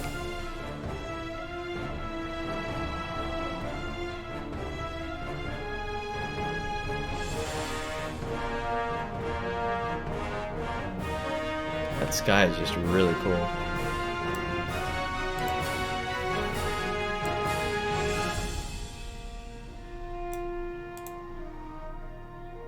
There's Tarandale. And there's Isildur. I found him at last, but could make no sense of his expression. Mixed pain and elation.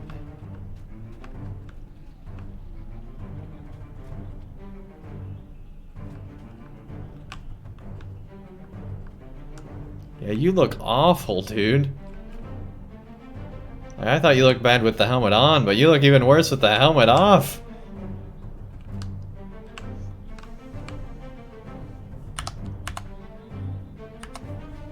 Jeez. So many good screenshot opportunities, though. Hey, Guys Wolf, welcome, welcome. Dan the Man, nice to have you here, too. What'd you say to convince a newcomer to play this? If you like The Lord of the Rings, this is the most lore accurate thing that I've ever seen. So if you're a fan of The Lord of the Rings, this is the thing for you. If you like World of Warcraft but are looking for a different flavor, this would be a good thing for you too. If you like MMOs or anything like that.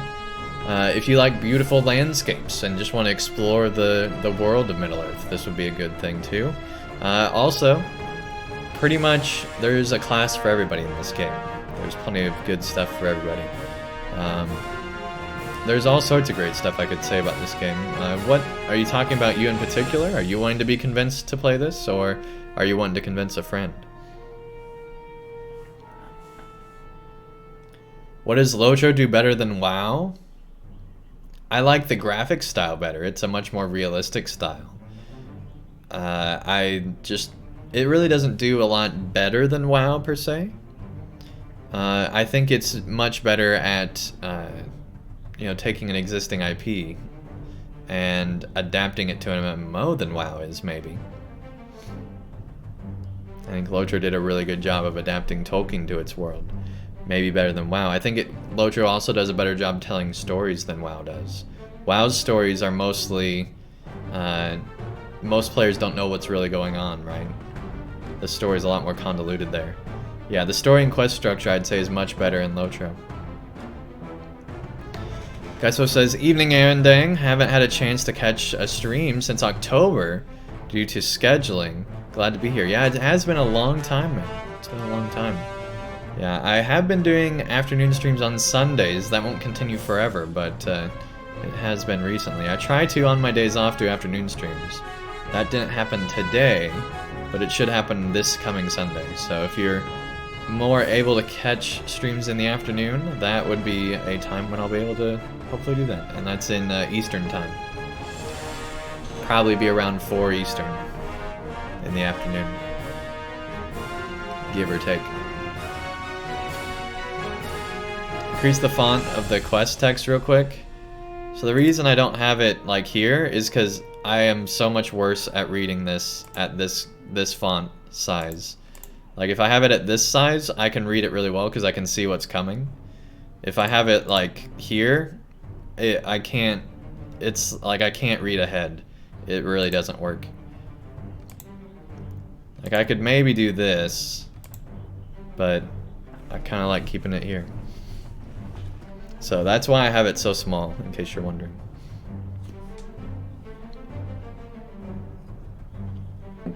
But yeah, you can change all that kind of stuff. Also recently there have been some really cool cosmetics in LOTRO. Some of the armor's been really cool. This isn't a great example, but some of the pre-order stuff in particular was really cool.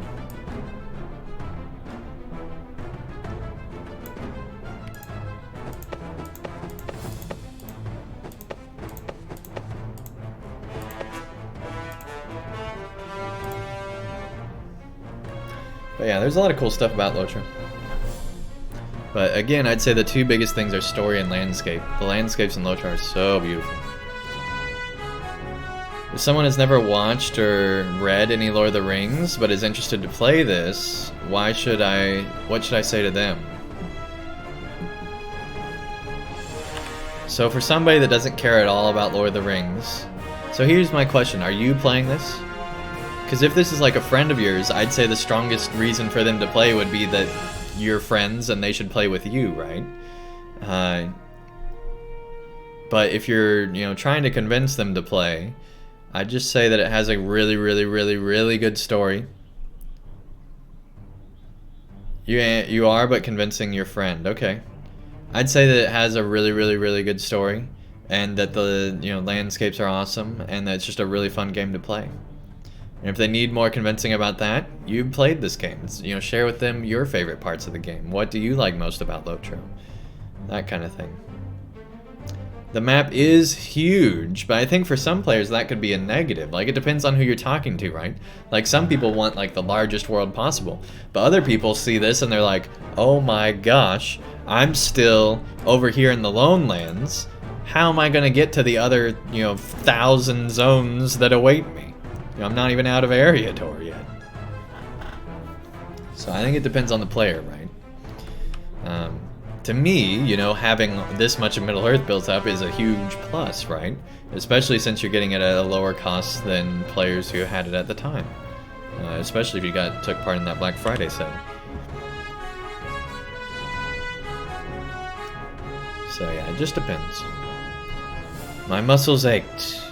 The swim had taken its toll on me. And I knew I must rest before attempting the return journey. I would hide among the reeds and wait until the orcs prowling on the distant shore had abandoned their vigil. Then I would swim back with my prize. Despite my exhaustion, I had to complete the task I had set for myself. It was time. As tired as I was, as sick in my heart and body as a man can be, I had to finish this. Father, do you still have it? Does the ring remain safe? It is gone. It left me in the water. I am forsaken, and I am free. No! No! Wait, what? Tarandil, what is the... What's the glowing? I don't get the glowing. The orcs. He must have been lying. His body. I need his body. I will find it and pry the ring from his dead hand. Curse you, Isildur, curse you. The Rontel and Heol were innocent. You are gone with the current, and the ring with you. You just got Where Dragons Dwell quest pack for 498 points, and the Legacy of the Necromancer for 198. I know it's older content, but the sale was good to pass. Was too good to pass up. Yeah. Plus, I wanted to do the quest I missed a great deal. Now saving the Veils pack. Hopefully they will scale. Hopefully there will be a sale for it as well. Yeah, probably around Christmas time, but you know, you never know. LOTRO does different sales. Well, this year was different than previous years, right? So they did some very different sales. Like Helm's Deep had that price reduction, and then I think it was on sale still, so you could get it for like $9 or something. It was like a really good price compared to what it was. I still think they should, with every new expansion, include all the previous expansions. You know, they'll still make money off the side quests and all that stuff in the game, but with the expansions, include previous expansions just like other MMOs do. Maybe not all of them, but like the previous expansion, you know? Or the first, you know, maybe include Moria or something. Some type of inclusion I think would be good. Or allow you to spend like 20 more bucks and get all the other, you know, previous expansions. Something like that.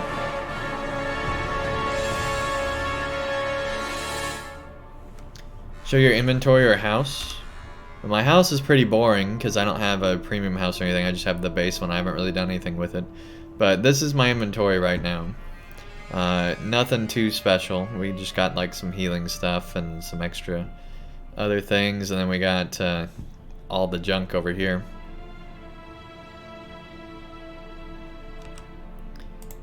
And then this is our character inventory. We're working on getting all the purple gear now. All is lost, all is ashes. 1,000 curses upon you. Without the ring, I cannot fulfill my bond. I cannot save my family. Bravantel, Heol. I tried. I tried. I tried.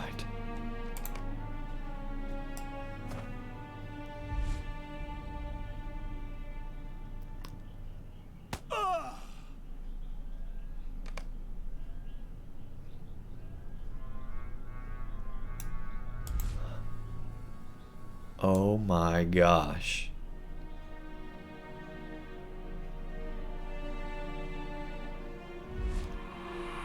This is like the saddest thing I've seen in LOTRO, I think. Wow. 9 dread right now. Jeez.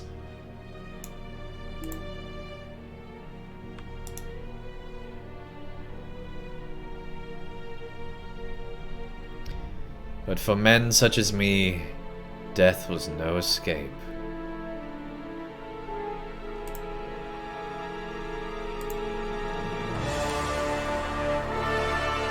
Dang. That was really cool.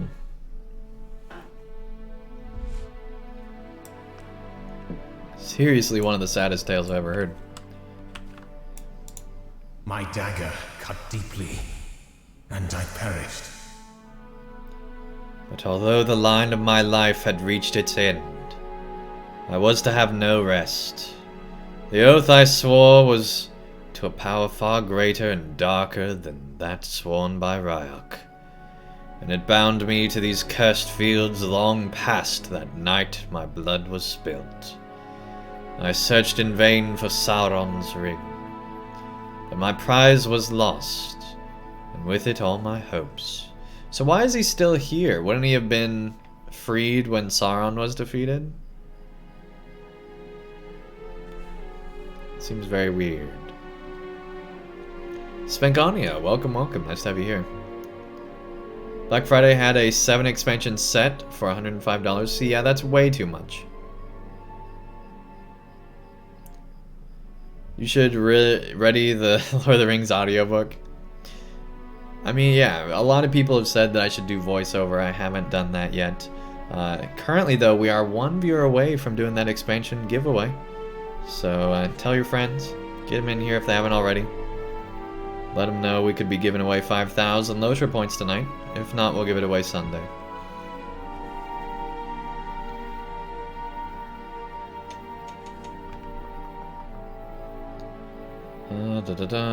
With it, all my hopes. I don't even remember reading that.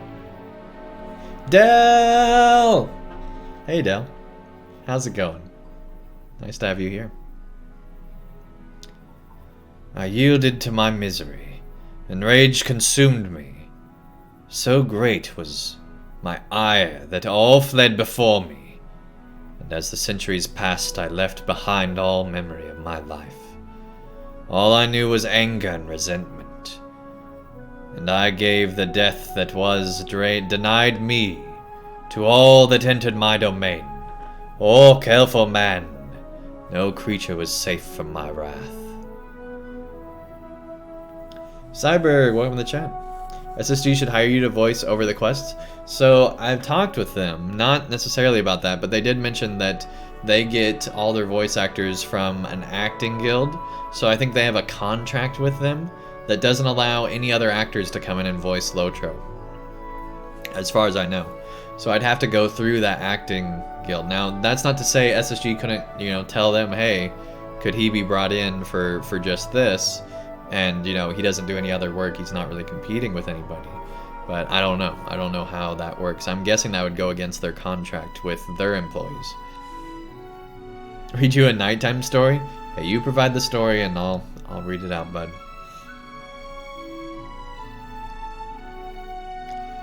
But then amid the confused tatters of my memory, one crossed my path who I knew of old. He wore the appearance of an old pilgrim, cloaked in grey, but I knew this vagabond's form hid a greater power. How could he have returned? I confronted him, and my spirit was seared by the heat of the power he kept hidden. Then I was afraid, and fled, but he followed close behind, and cast a spell more cruel. I was banished, but the force of my oath prevented my leaving. In distress, my very being was torn asunder, and I knew no more for long years. But something changed, something far away and yet ever present, and my form coalesced in agony out of the mist. The pain I felt in that moment was worse than any torment I have ever experienced, save one. The anguish of losing Bravantel and Heol forevermore. That pain I feel still, and it will never abate. I desired to confess my treachery, and I have done so. There remains but one thing for me. I will seek for my wife and child, for Bravantel and Heol, no matter where they may be. I will suffer any hurt to see them again, and to know their fate, whether it be doom undeterred, or rest finally achieved. Do they linger still in this world? I have to know. If I must consign myself to mindless oblivion in the effort, so be it. I face it without fear. Tarandil's form wavers uncertainly, and he addresses Isildur for the last time. And the man says, read 60 Shades of Grey. I think I'll pass on that one, buddy. I don't think you want me reading that. Father, I do not seek your pardon. I know it could never be granted, and I would not ask it. But I wanted you to know how sorry I am. I've forgotten so much over the centuries, but that I never lost. That sorrow was always with me, even when all else was emptiness. Okay, this is on a Landerville server.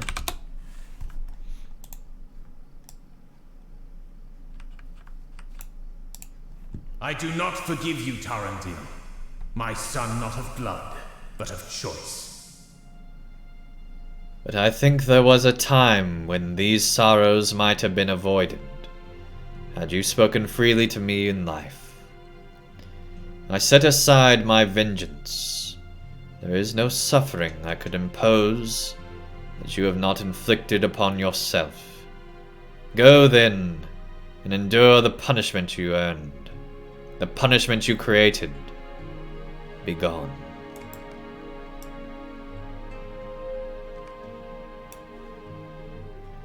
Aww. Man. Hearing the tale of Tarandil in its fullness fills me with both satisfaction and regret. The first for the responses in it to the questions long unanswered. The second for my own part in the tale. The evil deeds he performed cannot be excused. But if I had known the full extent of the Shade's story, I might have stayed my hand. Farewell to Tarandil, and to Bravantel, and Heol. For some reason her name's hard to say in this voice. Anyway, whatever their fates. Our journey must continue, Andang. One oath may yet be fulfilled. We must continue on to Rivendell. Youth Gandalf in the wagon bearing the bones of Isildur at the entrance to the Valley of Rivendell. No free port? Come on, Lotro. You're really gonna make... Alright. They're really gonna make me go. Hey, virtue cap reached. We need to switch virtues now. Zeal is now at max. So, I'm guessing it didn't pass on to another one because it's the only one earning, which is really annoying. You'd think when it maxes out it would move to another one we have equipped. That would be nice, Lotro. Anyway, let's see what else we got. Agility, physical mastery, and crit rating. That's not bad. In combat morale regen, max morale, vitality, armor, or physical mastery, finesse, and crit. That's, whoa. That's definitely the one we want to be earning now. Alright. Yeah, this is actually the lowest one we have, so that's the one we need highest. Follower of the Grey Host. You followed the Grey Host through Central Gondor. Yeah, like forever ago. Thank you, though. Alright, cool. We finally finished that. I still don't know how we didn't have that one, but sure. Because we've been on that hill like a million times, so how in the world we didn't get it before? Myrobel, welcome to the chat. Nice to have you here. I haven't played for a while, but considering coming back, what is the lag like these days in Rohan, Minas Tirith in raids? So if you get the 64-bit client, the new client for the Lord of the Rings Online, it is much better. The lag is not as bad. Although, with Minas Morgul's release, it did become worse than it was before, but still better on the 64-bit client than the 32 for sure. So if you haven't tried the 64-bit client, highly recommend that. That'll greatly decrease your lag, assuming you have a computer that can run a 64-bit client, which should be pretty much everything from the last 10 plus years. Our people survived, and our hearts. So now we need to get all the way over to Rivendell. I'm guessing maybe Holtvis would have the port. It seems to be the hub. You have a dual boot. Would it be better on Win 7 or Windows 10? Well, Windows 10 would be better in my opinion.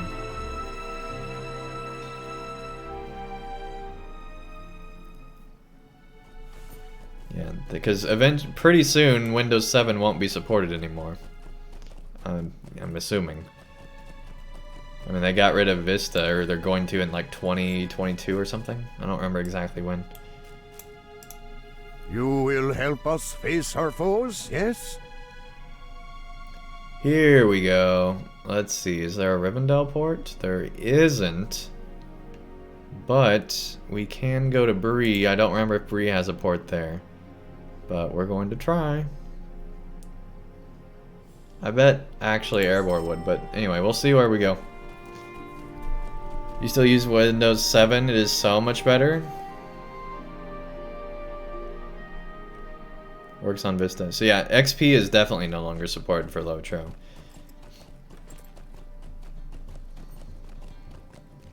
You think 7's better than 10? Or are you just talking that the 64-bit client's better? What do you need? Yeah, the 64-bit client will work on all those, but that doesn't mean that, you know, eventually those clients will no longer be supported at all. So, if you have Windows 10, I'd use Windows 10. But that's just me.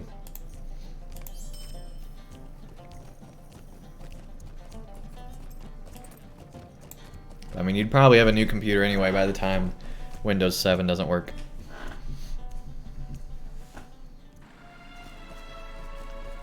Oh yeah, for games that are old, yeah, that's true. Yeah, some of them don't work on 10 anymore. But really, those are games that are like before 7 even. Like, the games that work on 7 are like from the old, like XP plus, you know, further back days. That don't work on 10. Anyway, we need to now go all the way back to the entrance just because LOTRO failed to put a port on this. But, you know, not bitter at all, clearly. No, I'm just messing with you guys. I'm curious because Chromite did tell us last stream on Wednesday that there's like an epilogue.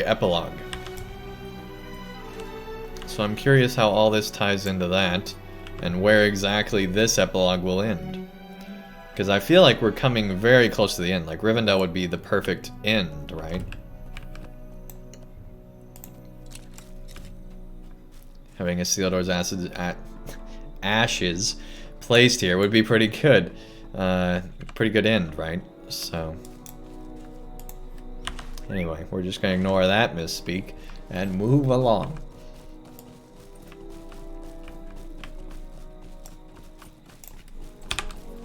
So, anyway, we'll see if Gandalf's up here.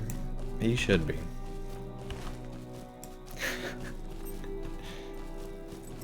Elrond running? Yeah, exactly.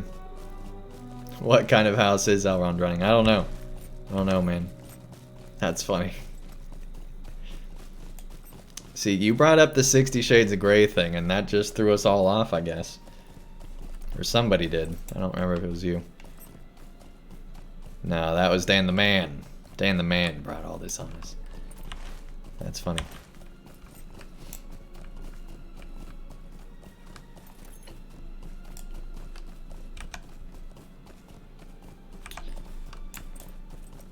So, anyway, now is definitely a great time to come back to LOTRO. I'd say Minas Morgul is so far my favorite expansion to LOTRO. I'll say it. It really is.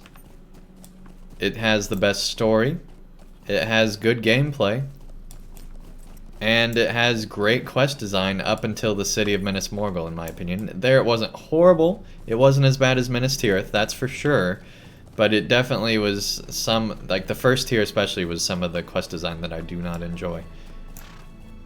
Always had a soft spot for Moria, me too, and I never thought that any expansion would beat it, but honestly, this expansion had so much, because it's had literally Volume 1 to set this up of LOTRO, so way back from the very beginning.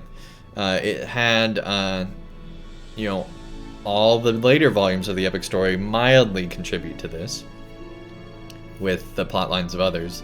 And then we come in with the Black Book and the Mordor expansion, which sets up all these villains and this huge power grab and all the stuff that happens there.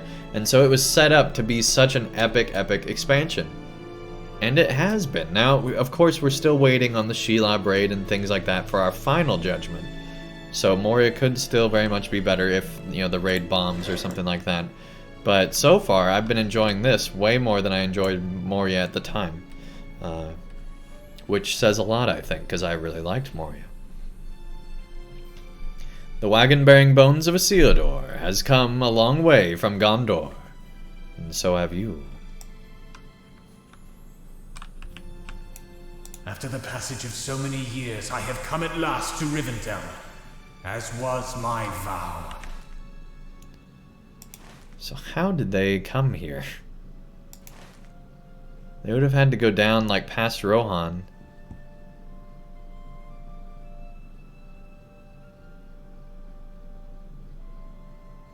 Because they didn't go over the mountain because we're entering Rivendell from the other direction.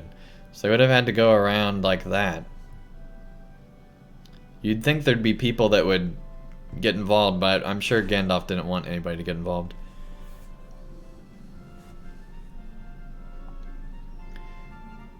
After the passage of so many years, I've come at last to Rivendell, Andang, as was my vow.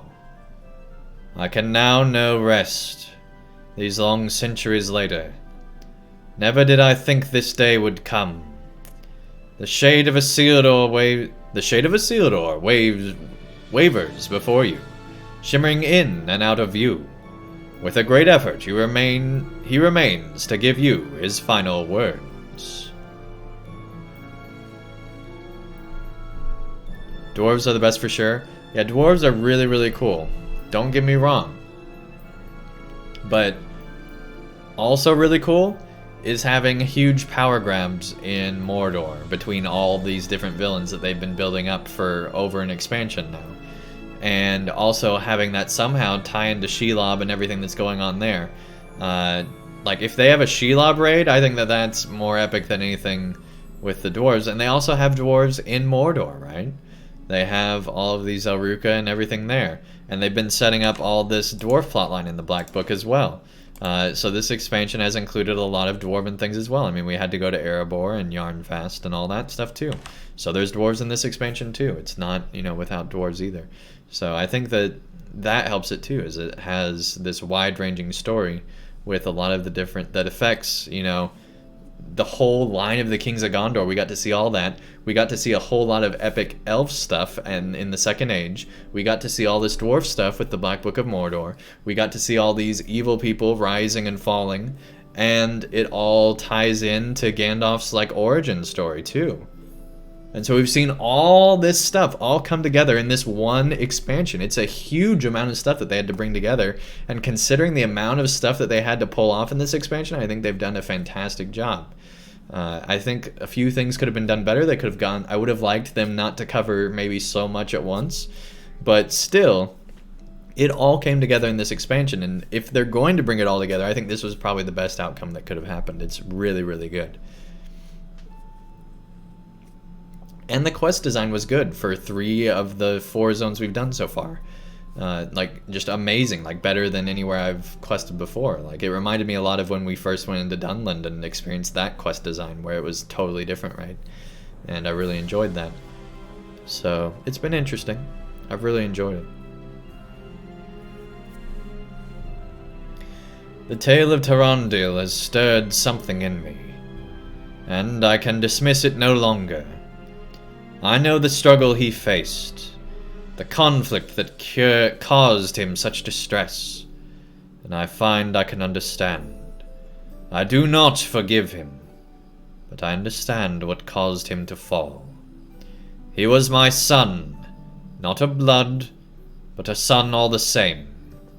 Some measure of his wickedness must be traced to me, for was I not the man he would strive to be? The shade of Isildur wavers again, his attachment to Middle-earth made tenuous. by fulfillment of his ancient vow. You'd think he'd want to talk to Aragorn, but apparently not. Like, warn him. Whatever you do, do not pick up the ring. I know it's destroyed and all, but seriously, no rings. No rings. And maybe he has. Maybe that's just something I'd like to think that that's just something we don't see, right? He pops in to say hi to Aragorn. Whatever you do, no rings. Anyway.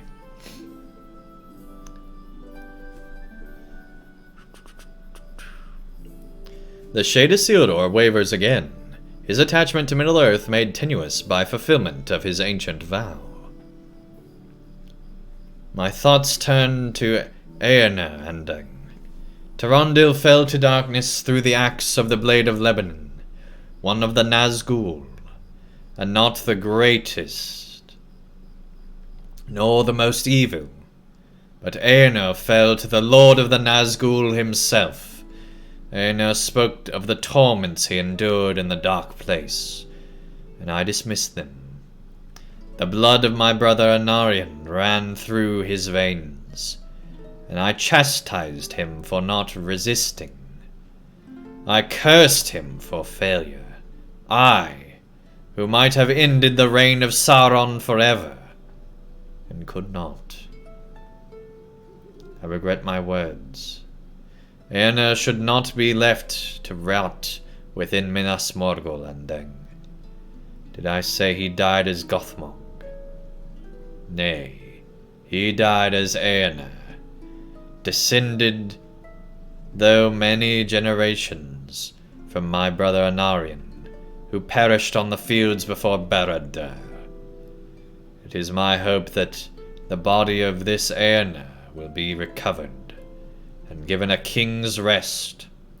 This is my final request. Andang, farewell. Satatim Snape, welcome to chat. Nice to have you here. Found my channel. Nice. Hoping you're not a spam, but who knows? We'll see how things go.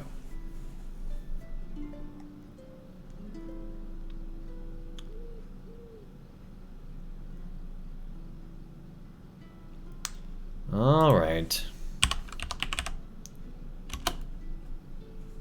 Here we go for a ban.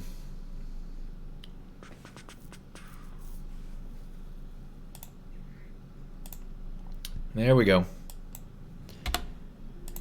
Well, that just means that we're doing good if people are spamming us with stuff like that. Alright.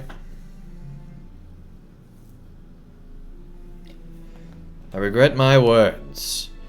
Farewell. Alright, yeah, we read all that. Good deal.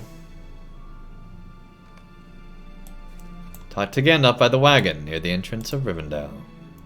His vow fulfilled, the Shade of Isildur at last knows peace. Isildur and the ring came to Rivendell long years after he so vowed. Now both are gone from the world. It has been an eventful journey, but there is one more thing I must say to you, my friend. Gandalf's eye twinkles merrily, and he lifts the Black Book of Mordor from its leather strap.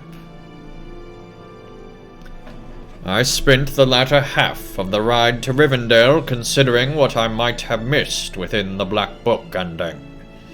The glass shard from the beacon of Barad-dûr revealed no further secrets to me, but I felt certain there was more to learn, and I overlooked some trick.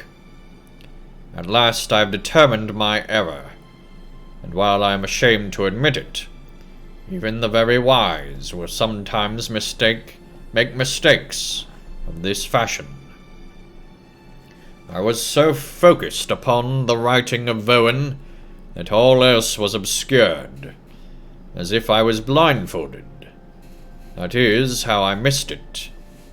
Voen's handwriting is very distinctive, and as I scoured it for any further clue, I quite ignored the drawings which decorate the margins of several pages near the end of this tome. I saw no meaning in these pictures, for I thought them mere embellishment. And yet, hidden among these illustrations, I finally recognized further dwarf runes. I did not see them during my previous studies, because they were not written in Voen's hand. Someone else wrote these runes, hiding them in plain sight.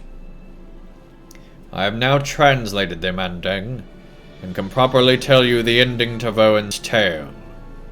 Are you ready to finish our study of the Black Book of Mordor, and close it for good? He kept saying it's the last time, and then here we are again, going to do another one. These runes were not made by Voen's hand. They were made by another. These runes, hidden within the embellishments on some of these pages, were written in the Zelruka mode, but not in Voen's distinctive hand. No, these letters were made by another, Voen's wife, Bezhana. It was she who finished the Black Book of Mordor. Hear her words, and you will know the end of the tale herein contained.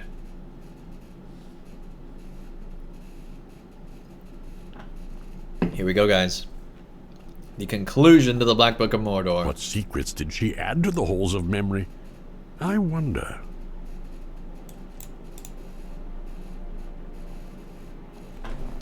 I am named Bazingna, and I am of the Zelruka. I met Voen, who would be my husband, when I was young, and my beard was but the shadow of what it is today.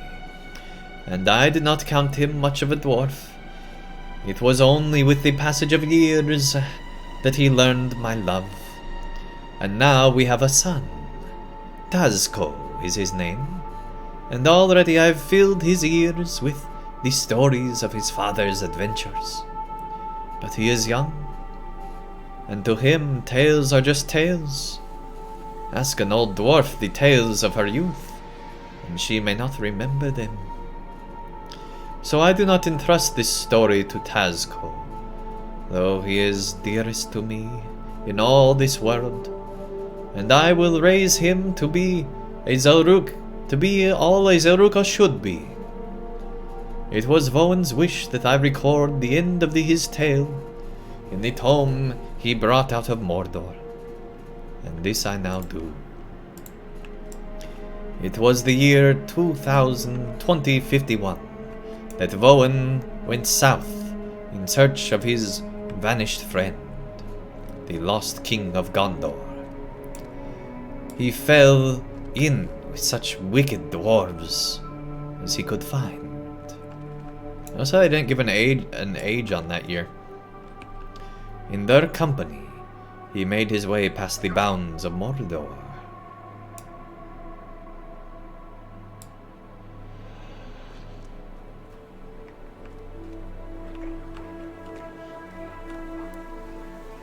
That is quite the beard. Very well kept.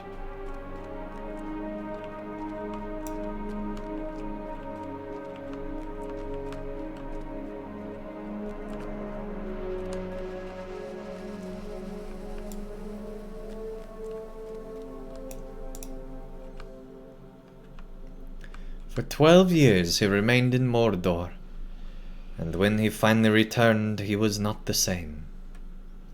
The time he spent among such wickedness in their black land, and the citadel of Minas Morgul, took its toll upon him. No one could have survived an experience unchanged. But by my beard, I say none could have done better than my Voen. I miss him every day.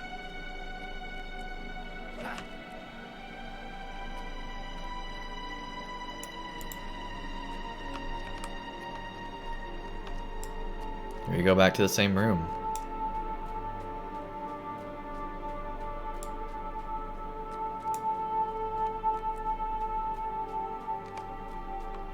He spent years in Minas Morgul, trying to free his friend from a cruel fate.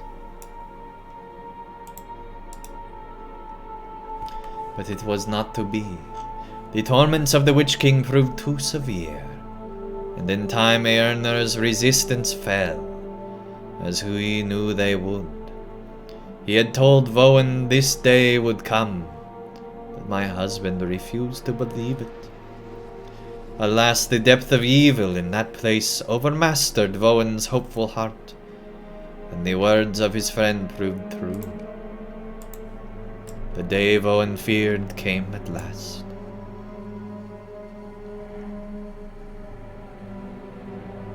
The Witch King's domination was complete. Hey Diego, welcome to the chat. Eärnur was given a new raiment and a new name. After years of torment, he remembered neither his friends nor their adventures. Voen was but one wicked dwarf among many who served in Minas Morgul. He tried to remember Eärnur of his old life, but it was to no avail. Use that name in my presence, and I will have you slain. I meant no offense. It will not happen again. See that it does not. Tell my master I will join him presently at Barad Ninrhof. The Mistress of Lamentation has a task for me. Yes, of course. Thank you for your mercy, Mordor. I know it was painful for him. Voen knew the time had come. He ascended the stairs in the tower and came to the very highest chamber, where resided the great beacon.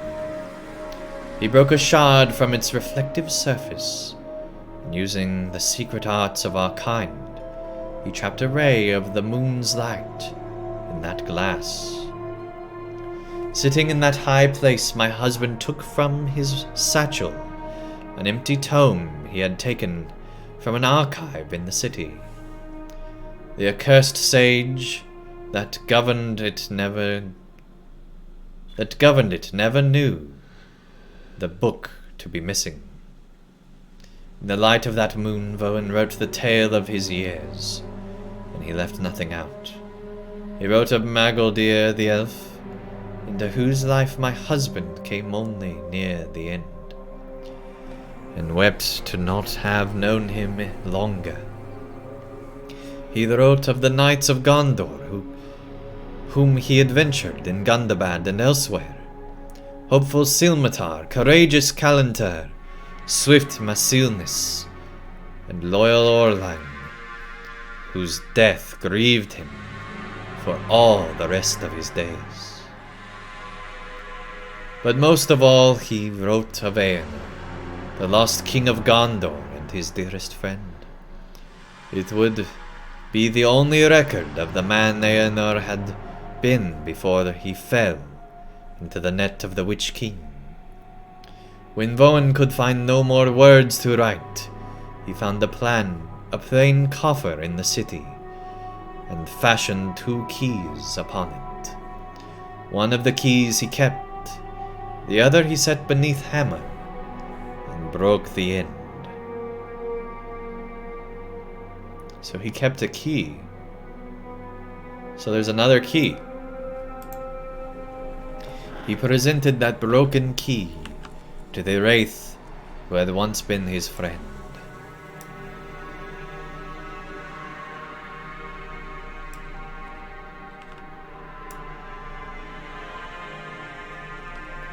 What is this? I need no gifts from Morgul's slaves. This gift is not from me. It is from your master. The Lord of the Nazgul wants you to keep this key on your person. So he made up a lie about it. It will unlock a mighty weapon. A weapon that cannot be overcome. The key is broken. There is naught it can unlock. The tests of your Nazgul master are no concern of mine. I have done my duty, Mordorith.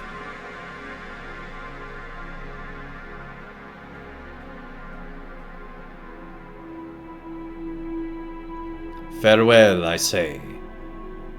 Farewell. Rowan left Minas Morgul, then walking as if he were its master, and could not be harmed.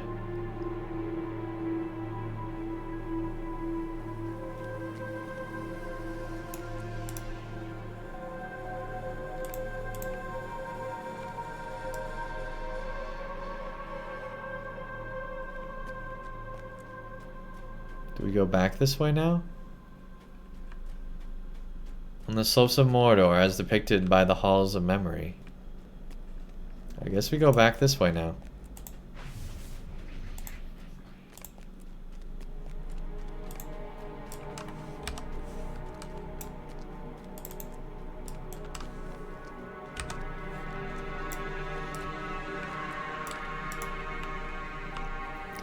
He did not stay in Mordor.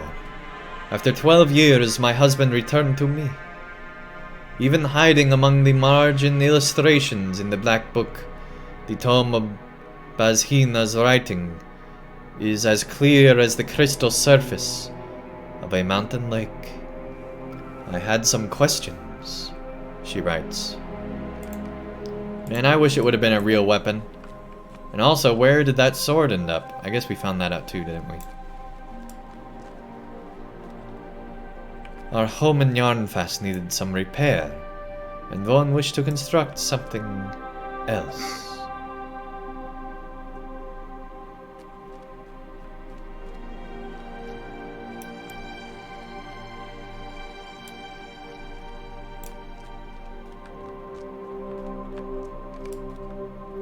Vaughn wanted to build a secret chamber in which to hide the book he had written.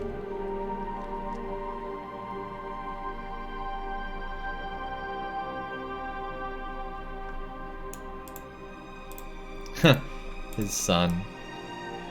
It's a creepy chamber, though. What's all the runes mean?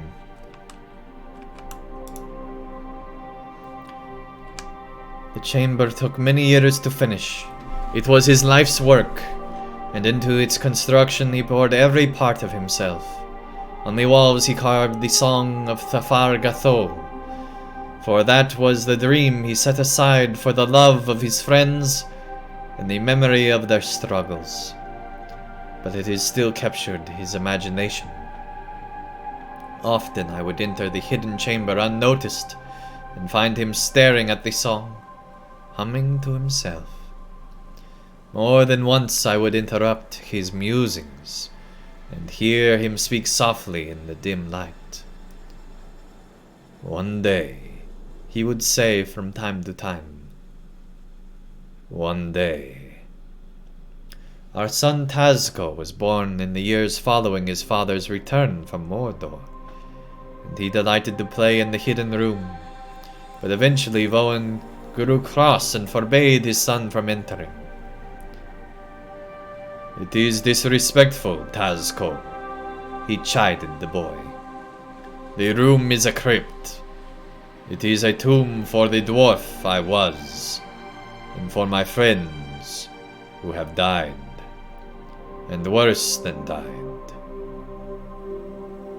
What could be worse than death?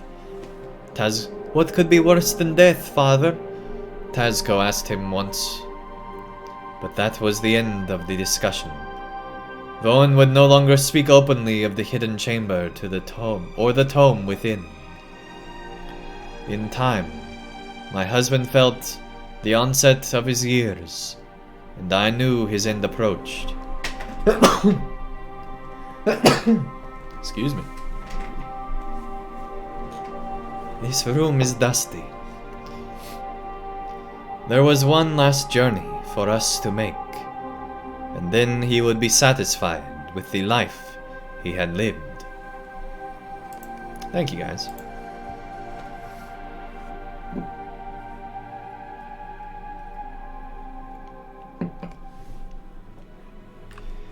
the three of us journeyed westward to the Grey Mountains.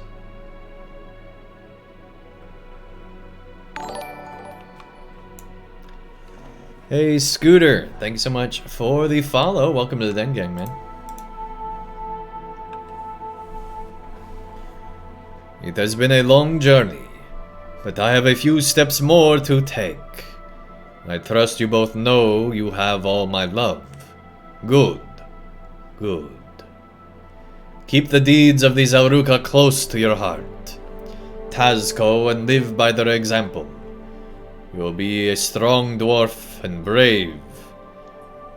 Stronger and braver than I have been, I expect. I am proud of you, my son. Take care of your mother, and see that she wants for nothing. Bazhina, you are more dear to me than you know, and these years have been better than I deserve.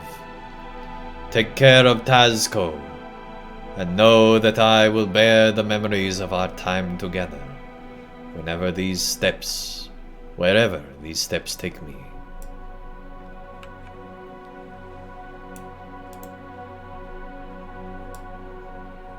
Is he really going to find the Fargathol? What do you believe, Tazco? I hope so. I think so.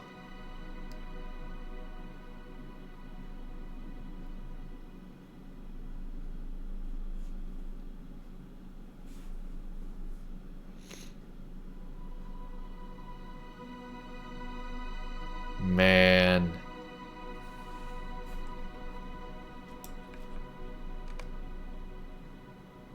And then he was gone.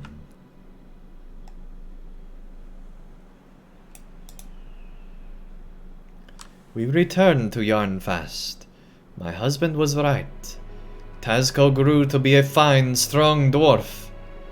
And as the years passed, he proved an able help to his mother and to the rulers of the Iron Hills. He spoke often of the great deeds of Zelruka, past and present. Voan would have been very proud of his son. I placed the tome my husband had written in the hidden chamber and sealed the door. I entered that secret room less and less often as the years went on, and in time I stopped going inside at all. Tazco does not remember the journey we took to the Grey Mountains with his father, but every now and then he asks what I think happened to him. If she stopped going in, how is this written right now? I'm just saying, she clearly went back in later. It's like Gandalf. No, this is the last time we go into my mind palace, trust me. And then we go in like 3 more times. He found the lost city of Thafargathol, I tell him, and he smiles. And why should he not? Voan survived Mordor and Minas Morgul, and defied the edicts of the Witch King himself. I think if everyone could find the lost city, if anyone could find the lost city, it would be my husband. Now I feel the passing of the years as Voan did, and I know my time is nearly ended. I have come into the hidden chamber one last time, and I will write the conclusion of my husband's story in the manner he wanted. My friends defined evil, he said to me, and I do not want them to be forgotten. I promised to conclude the tale, and now that I have done so, I will set this book down upon its table, and sing the song my husband carved upon the walls. I will leave the hidden chamber and seal the door, and then I will sit for a time and think of Voan.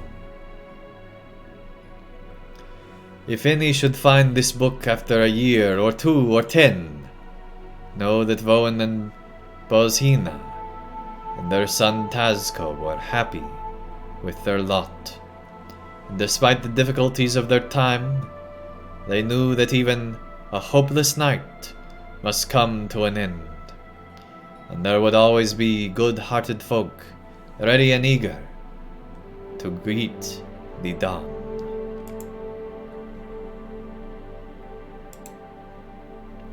Farewell, unknown friend.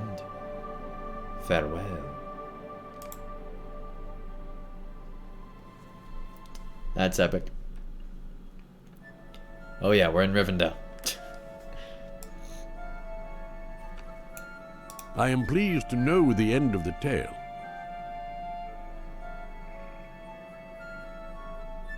Wait, we can have the walls of memory? Wow, look at that. That's cool. Forever have your home be in Gandalf's mind palace. That is all Bozhina has to say to us, Andang.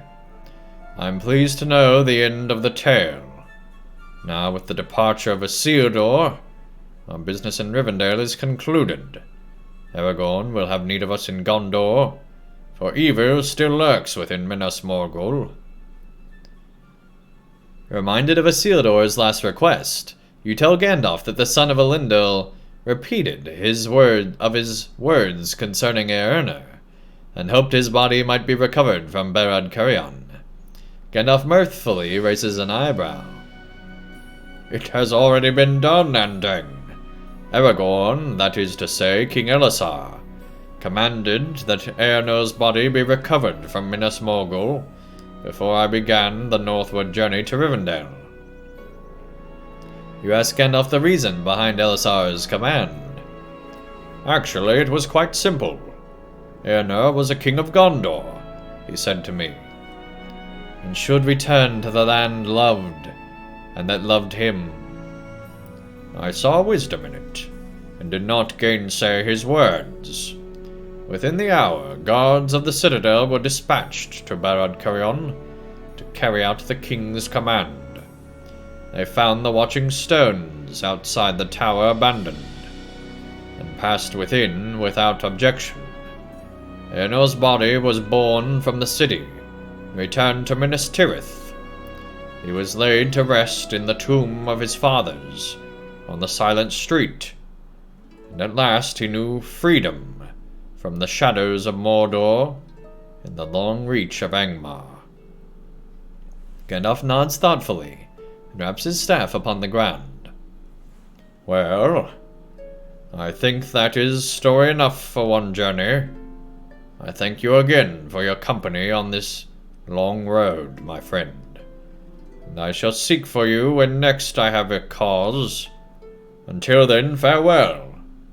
Should you have need of me before then, look for me at the lodge of our good friend Grimbeorn, whose hospitality cannot be measured. After a brief rest, the wagon will return to Gondor. Completed epilogue, freed of the burden.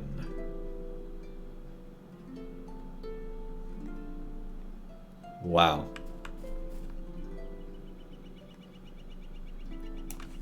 That was amazing, guys. That was really, really cool. Alright, so part of me wants to go to Grimbeorn's house just to see if there's anything with Gandalf. Just to see, you know. Go hang out with Gandalf real quick. And we'll see if there's anything there. And then another part of me wants to go to the end of Gondor to see if there's anything hidden there. Because Chromite did say that there's still something somewhere. But I don't know if, you know, what exactly he was talking about. So we'll just explore in LOTRO for the end of this stream and see if we can find anything out of the ordinary. Or even in the ordinary.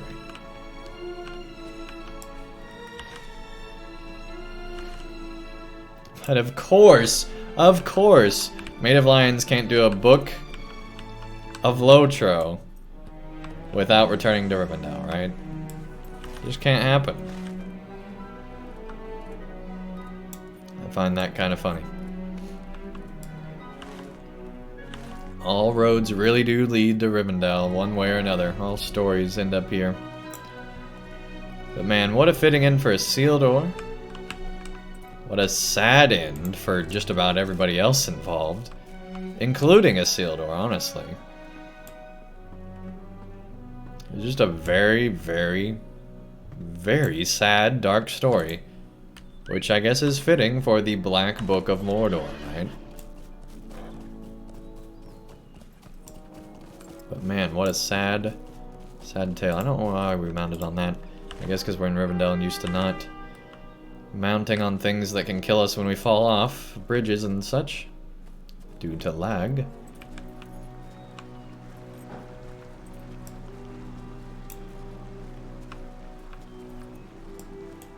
But yeah, that was fantastic. Definitely worth the journey.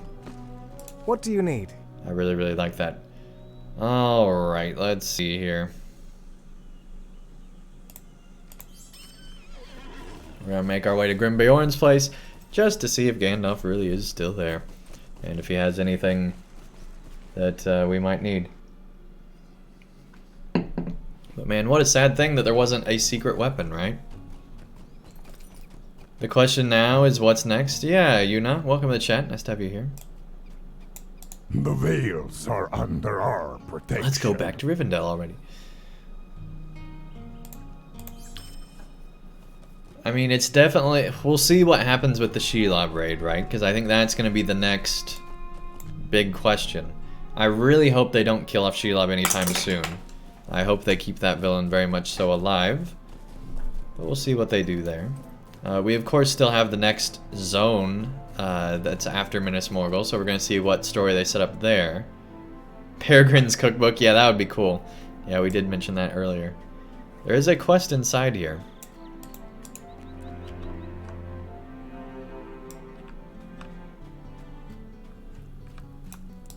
Yes, I have been expecting you.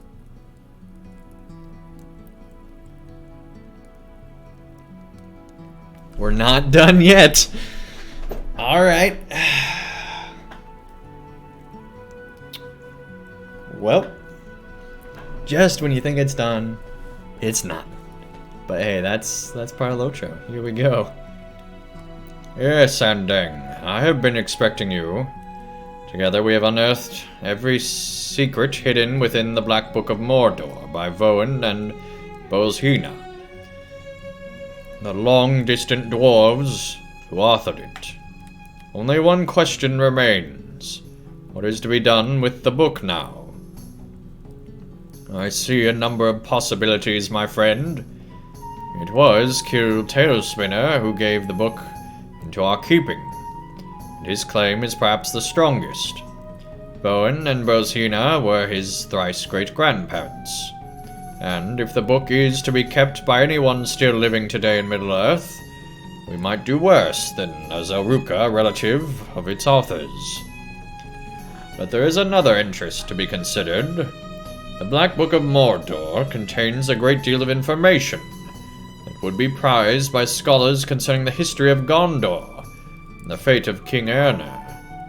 The book is truly deserving of a place of honor in the Houses of Lore in Minas Tirith. The scholar Coverdale would greatly accept the donation of it, and in that way Voen's wish for Eärnur's struggle to be remembered in the future will truly be fulfilled. There is one other claim to the Black Book, Andang. Indeed, the nobility of this claim might be doubted, but I believe it's still worth considering. I speak of the claim of Karazgar, the Weeping Warrior, who asked that you steal the book and deliver it to him. Yes, I know of your encounter with him at the old ford. I chose not to say anything, but I'm pleased my trust in you was not misplaced. We were able to decipher the last word of the book's mysteries. Oh my gosh. I think we have to deliver it to Karazgar.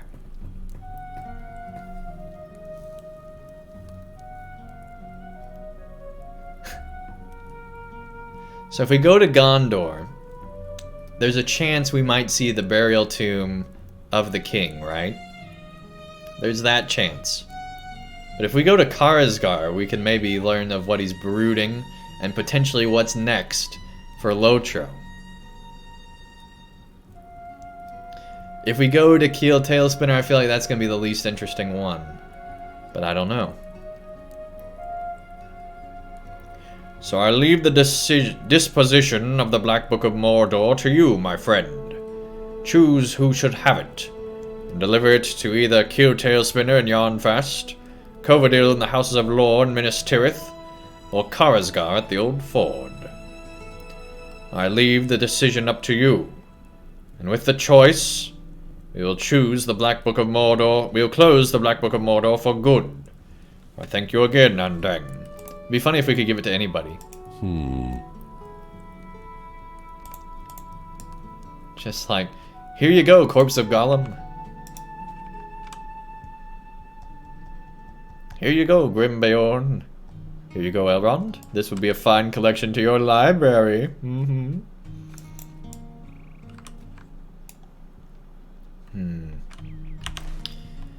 Alright, well.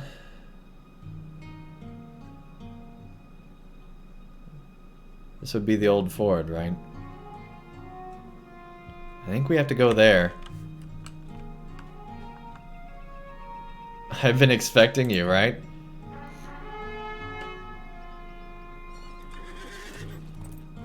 Farmer Maggot, that would be funny if we gave it to Farmer Maggot.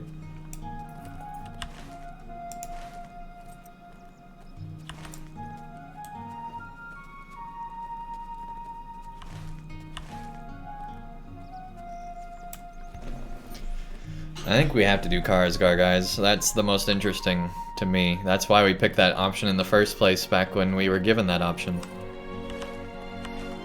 It's awesome that Lotro remembers choices we make too.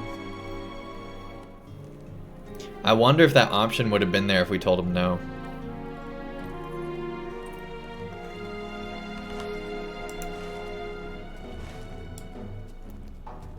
Well, we probably should just follow the road, huh? I guess we could have taken a stable, but we'll just take the scenic route. Explore a bit here.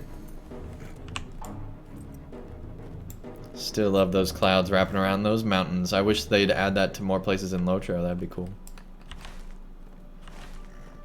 One of the new features in Lotro. Mountain clouds. Hey guys, I did say if we passed over 30 viewers we would do the giveaway tonight, and we just did. So we'll do the giveaway tonight. It's a fitting time to do it, I think. We finished, well, we'll soon finish the Black Book of Mordor. I don't know why we're stopping for that. We can just keep going. They're low levels. 120 is now a low level. Hey, the final brownie. Welcome to the chat. Nice to have you here. So yeah, if you guys didn't know, we are doing a giveaway.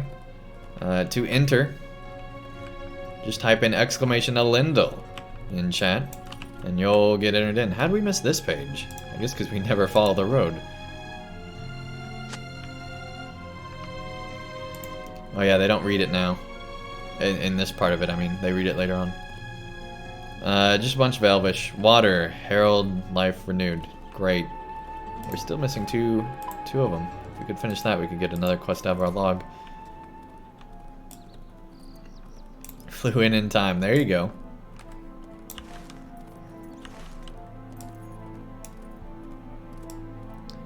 Hey, TXM, welcome to the chat. Nice to have you here. And yeah, make sure you guys are following as well. That is a requirement.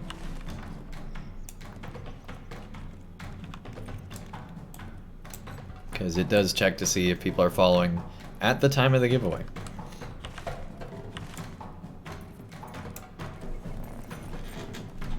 And I still want that dire deer. That was cool. Hey, Coco Captain. Welcome to the chat. Nice to have you here. That's a cool name. Thanks for the follow. Alright, here we are. Where is Karazgar?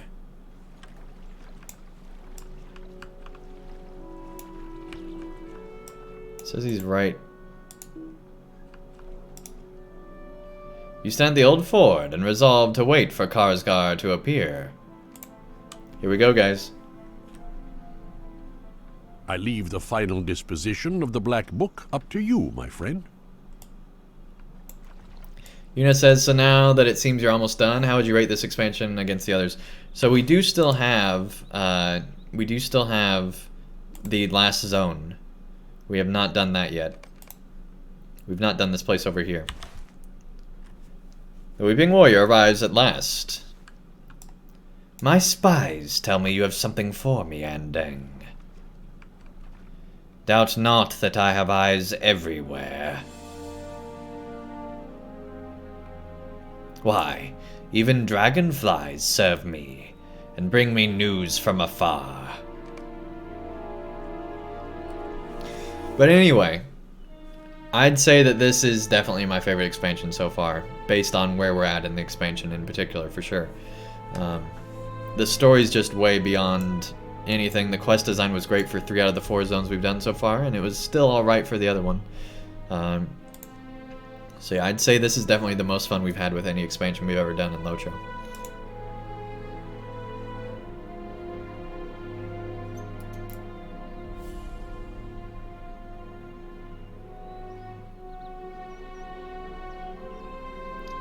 Yeah, this is the guy that used to wear the mask that we saw later on, yep. That we used to promote the stream tonight, actually. I see you've brought the tome with you, Andang. Do you intend to honor our agreement? You tell Skarsgård that you'll give him the Black Book of Mordor. And he smiles. I am pleased you are willing to listen to reason, man. I have only one question, Andang. Why am I so much taller than you? Why have you decided to aid me?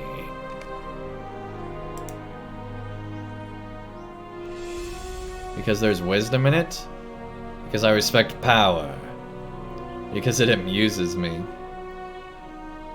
Because there's wisdom in it. What's the wisdom gonna be?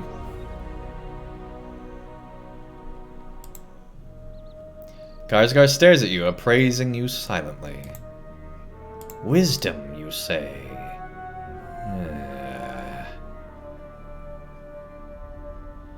You are wise indeed not to risk my further wrath.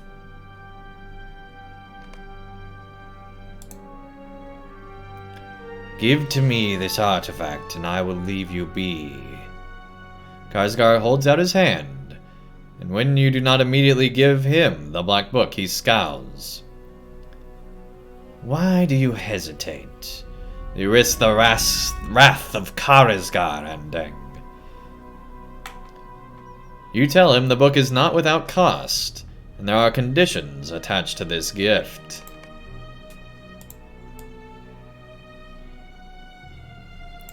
What are these conditions? This guy's giving you bad vibes. Yeah, he should. Never again endanger these lands. Give up your claim to the north. Never again seek out dragons. That is all. Oh, chat, I can't make this decision myself. Which one should we do? Never again endanger these lands. Give up your claim to the north. Never again seek out dragons, which I really don't want to do because, man, I want to see this guy with dragons again. And then that is all, which is kind of the one I'm wanting to go for because I kind of want to see Skarsgård attack these things. But, and us just giving him the book with no strings would be kind of crazy. Use sheep instead of dragons. Give up your claim to the north. That would be pretty big, right? Yeah, the north. Alright. Yeah, you guys are definitely saying north. That's probably the one I was going to go to, but that is all is pretty tempting. Alright, here we go. Skarsgård stares at you, appraising you silently. Understand? That land is mine! Wasn't that his agreement, though? Fine. Let the dwarves keep it. I cannot. Is that all? Why does he want this book so badly? Does he think that it's the weapon? Oh, we can do multiple ones.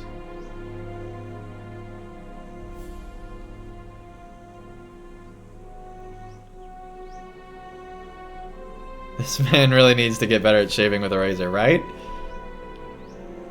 Oh, man. Part of me wants to just say that's all. We'll do never again to endanger these lands because that kind of goes with it. Karsgar stares at you appraisingly, you silently.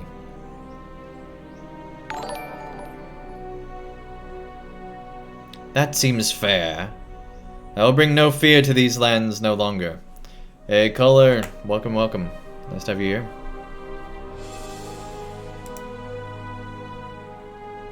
Yeah, that's all. I'm not worried about the dragons. I want to see more dragons. Hey, Vister, thank you so much for the follow.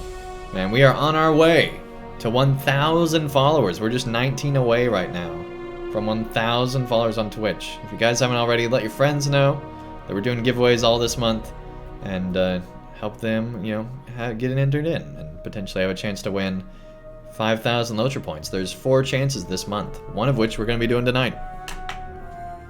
That's all.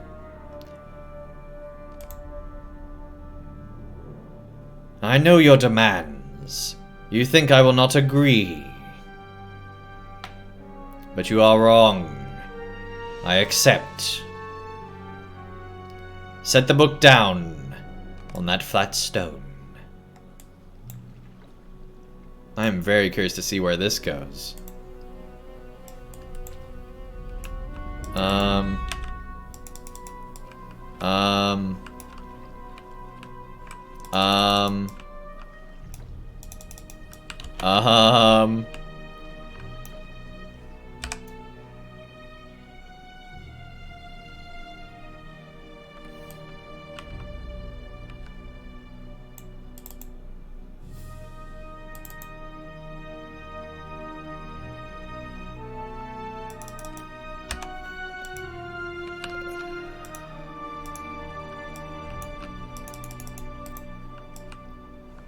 What?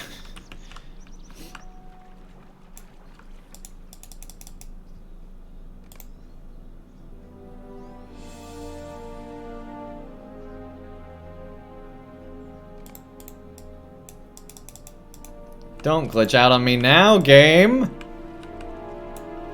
Oh my goodness. Do we need to leave the instance, guys?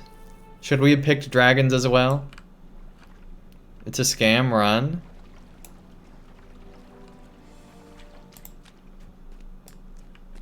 Yeah, we turned on floating names. Like, floating names are on. We cannot select this stone.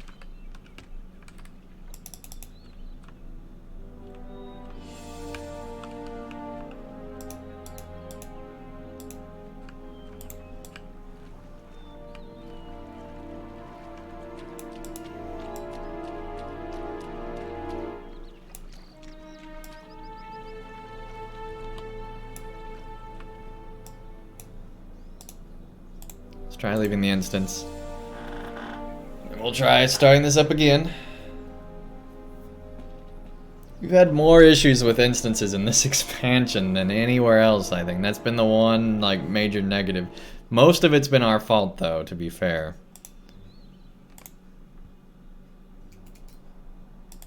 There we go.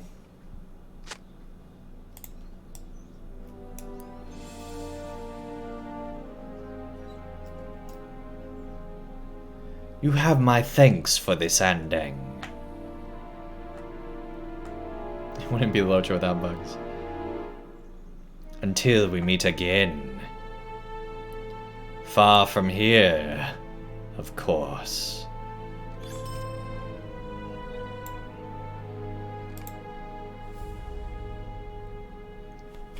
Can't wait! And so ends the Black Book of Mordor. Gandalf murmurs with satisfaction. Completed. Epilogue. Closing the book.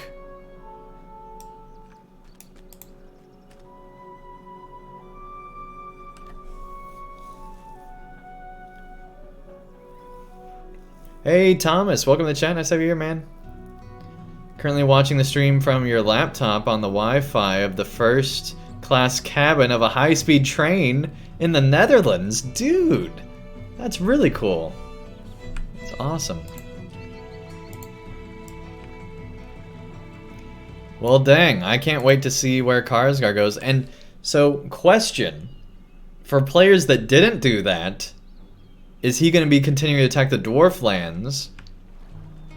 And how is all this going to affect everything? Like, that's a huge change in the potential plot of later. I am very curious to see how our story differs from everyone else's now. Like, we could have a totally different LOTRO. And why did Skarsgård want the Black Book of Mordor so badly? Oh man, I'm so excited, guys. This is gonna be so cool. I'm super excited for that. Alright, well I think that really is the end of the Black Book of Mordor. One thing we want to check out real quickly. I don't know why I made that sound like that. Real.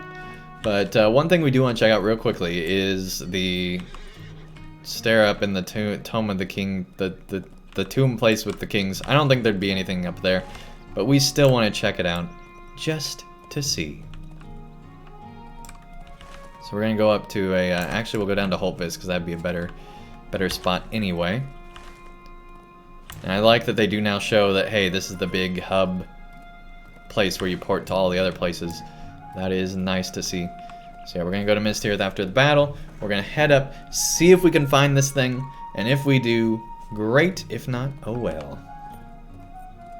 Yeah, yes, Uber. Yes, I'm glad you're paying such close attention to the stream to remind me of that mistake.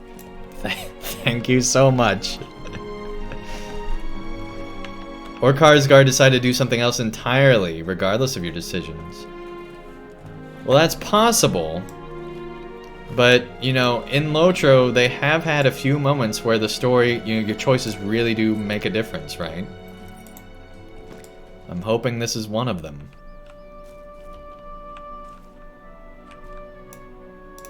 You say the word, I pay attention. The darkness, it's instinct. and we never will. Okay. Alright, let's go check out these kings. And see what's going on. Alright.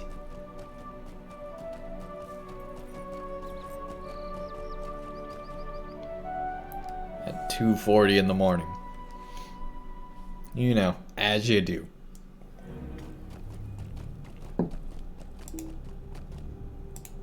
Gondor needs your aid. Yeah, after battle Minas Tirith. Here we go. 8:40 a.m. in England. Alright. Cool.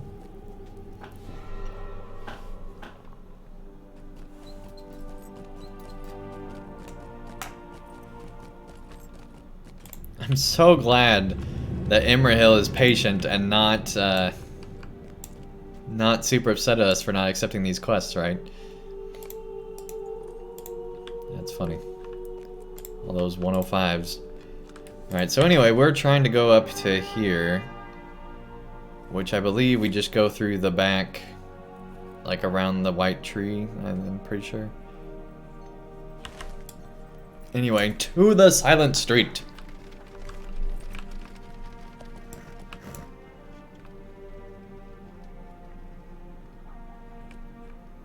The threshold of the city, is that where we want to go?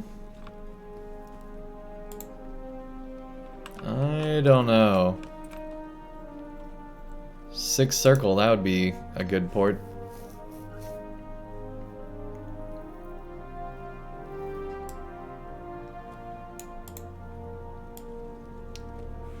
There's the High Stables, Minas Tirith.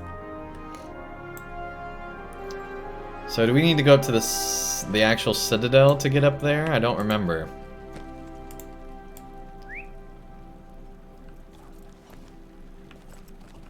There's the Dome of the Sun.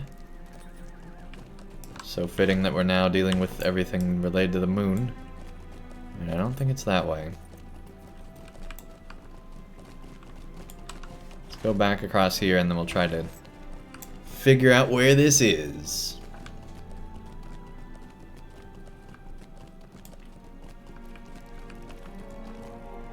Yeah, there's a lot of UK people here at this time when we stream. That's for sure. Makes me think that maybe I should try a morning, like, morning US stream, because that'd be afternoon in the UK, right? Like, if I... Here's a question for everybody that's the European audience right now. If I was to stream in, like... I don't know, when would I start?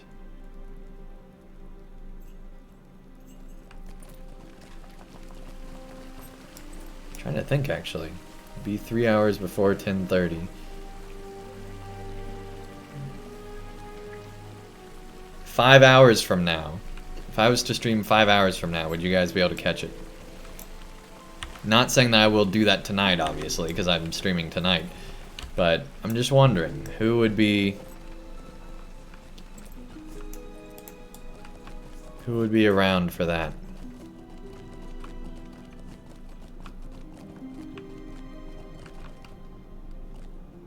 Yeah, it's on that lower tier.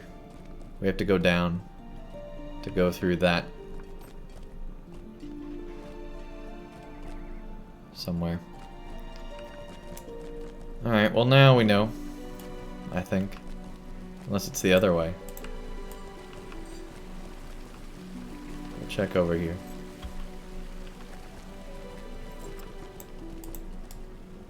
Yeah, it's not over there.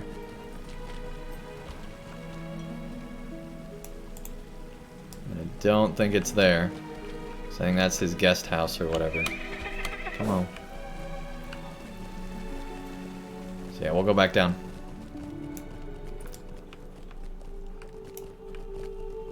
Depends on the day, to be honest, but generally, yeah. Well, and keep in mind, it would be 3 hours after that 5 hours from now as well, so it would continue on later. But yeah, it would be very morning, you know, very much morning for the US.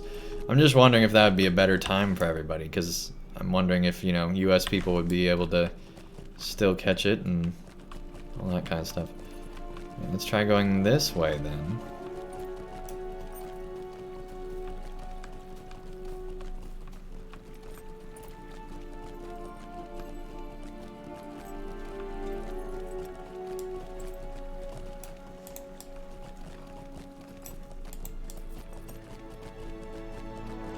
Here we go.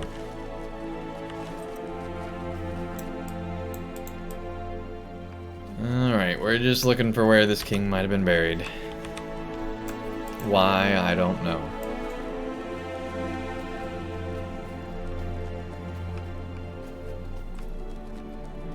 I don't even really know what we're looking for. If anything, even. But anyway, I guess both his son and him were brought here to rest. What a fine ending. I don't think there's any way that we'd come here. Maybe if we brought the Black Book here, it might have ended up here, but you know, I don't know. What if... Okay. So what if... I bet bringing it to the dwarf... Skarsgård probably would have taken it by force, right? Bringing it to Gondor was probably the only way it doesn't end up in Skarsgård's hands, because I doubt Skarsgård would be able to get it out of Gondor, unless it brought up a whole, like, you know, the resistors in Gondor that don't like Aragorn. If it brought up that whole plotline. But I think that that would be the only way that it doesn't end up in Skarsgård's hands at some point, because I'm guessing it would be bad for Voen to have it the thing that Skarsgård desires most. Wait, what? What is this? Whoa.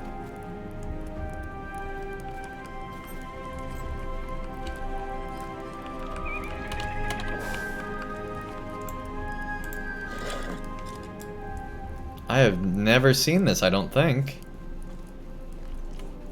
Ah! No, don't get stuck. Do not get stuck in the tomb of Minas Tirith. What happened to Andang? Oh, he's forever stuck in the tomb of the kings. Buried there alive. By his own faults. Wow, that would suck to have your... I'm guessing Aragorn will restore this at some point.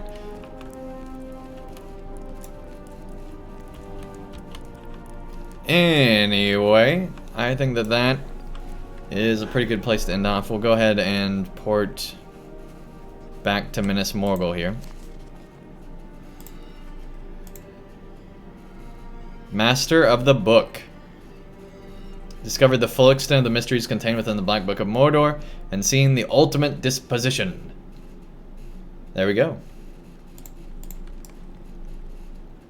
Good deal. Alright guys, so we're gonna go ahead and do that giveaway.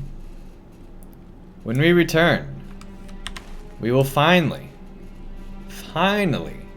do the final area in Mordor, Thringwath.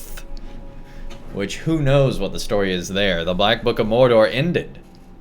So I don't even know. Yeah, Shelob's gonna be super awesome. I'm excited to see that. After that, I hope that they do the journey back to Eriador. I hope that that's an update that happens, you know, later next year. And then, presumably in 2021, or later this year, I mean. Or, well, no, next year, because it's still 2019. And then presumably in 2021, there'd be either a Harad expansion or a Rune expansion, is my guess. They could also do the whole, you know, I guess Rune would be the Easterling area. But they could, you know, figure out what's going on up there. So there's a lot of options. But yeah, I'm excited to see what they end up doing. It'll be cool. Alrighty. Let's go ahead and do that giveaway. So, this is the last chance to enter in here. If you guys have not, let me not type it in all caps. Make sure you type exclamation Elendil in chat. But yeah, you guys did mention that, has there been any news on the Amazon Lord of the Rings game? I don't think there is, and I don't think there will be for a while. And yeah, make sure you're following if you haven't already. But anyway, no news on the Amazon game as far as I know. I think they're going to focus mostly on the TV show news for a while, and I think that the game probably won't be till after the TV show comes out. And then they'll be getting a lot of, you know, hype on that. Because the TV show seems to be much further along than the game, is my guess. So that's my expectation. But we'll see. We'll see what they do. I mean, they're still working on their other MMO. So they might release that even before they release the LOTRO MMO. I don't know what they're going to do. But yeah, as far as I know, there hasn't been any news on it. As far as I know. But yeah, my expectation, because of them teasing all the tragedy that happened from Karsgar and Rune, that because of Karsgar, we're going to end up going to Rune, right? So Karsgar would be the reason we go to Rune. I could see that happen. And then later we will go with Gondor into Harad. I could see them doing it that way. That to me would make the most sense based on where the story seems to be so far. But of course, Shelob and what happens with her could upset everything, and we might end up going to Mordor more, or who knows what. There's a lot of options they could have.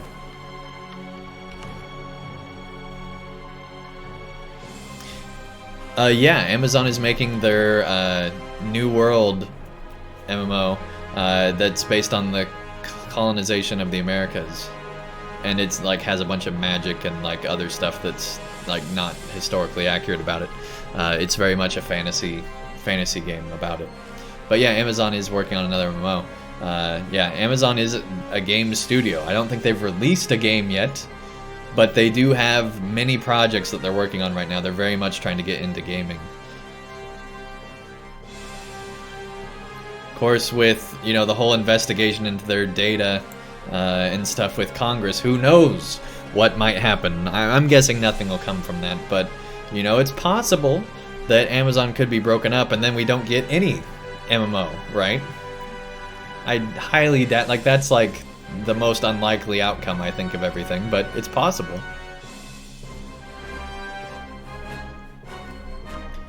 So anyway, enough about all that. Let's go ahead and do this giveaway. We're going to go ahead and close entries here. If you haven't already, make sure exclamation of Lindell.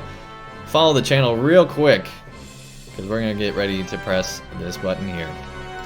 We don't have that many entries into this giveaway because we have, you know, we're now doing one every week this month. So that has, you know, lowered the number of potential people that can be winning here. There's still quite a few. I'd say there's probably 40 people entered into this, give or take. So everybody has, you know, some have a little bit higher chance because if you know, support the channel, we do reward that here, as it did say in the giveaway message. But, you know, everybody has pretty good odds for this. So anyway, let's go ahead and close entries here. There we go. Entries are now closed. Let's pick a winner. Here we go. Hey, Josh! There we go. Yeah, Josh has been around quite a bit, lurking in the shadows. Let me go ahead and send them a tell. And they have 2 weeks to respond to this message. If they don't, the giveaway will just be the funds that we would have spent on this giveaway will just be added to a even larger giveaway in a future month. So that's how that works. So yeah, let me /W, Control V your name, take out the space, and then let me copy and paste it from this message. Ah, we undid it. Alright, we'll fix it. 1 second.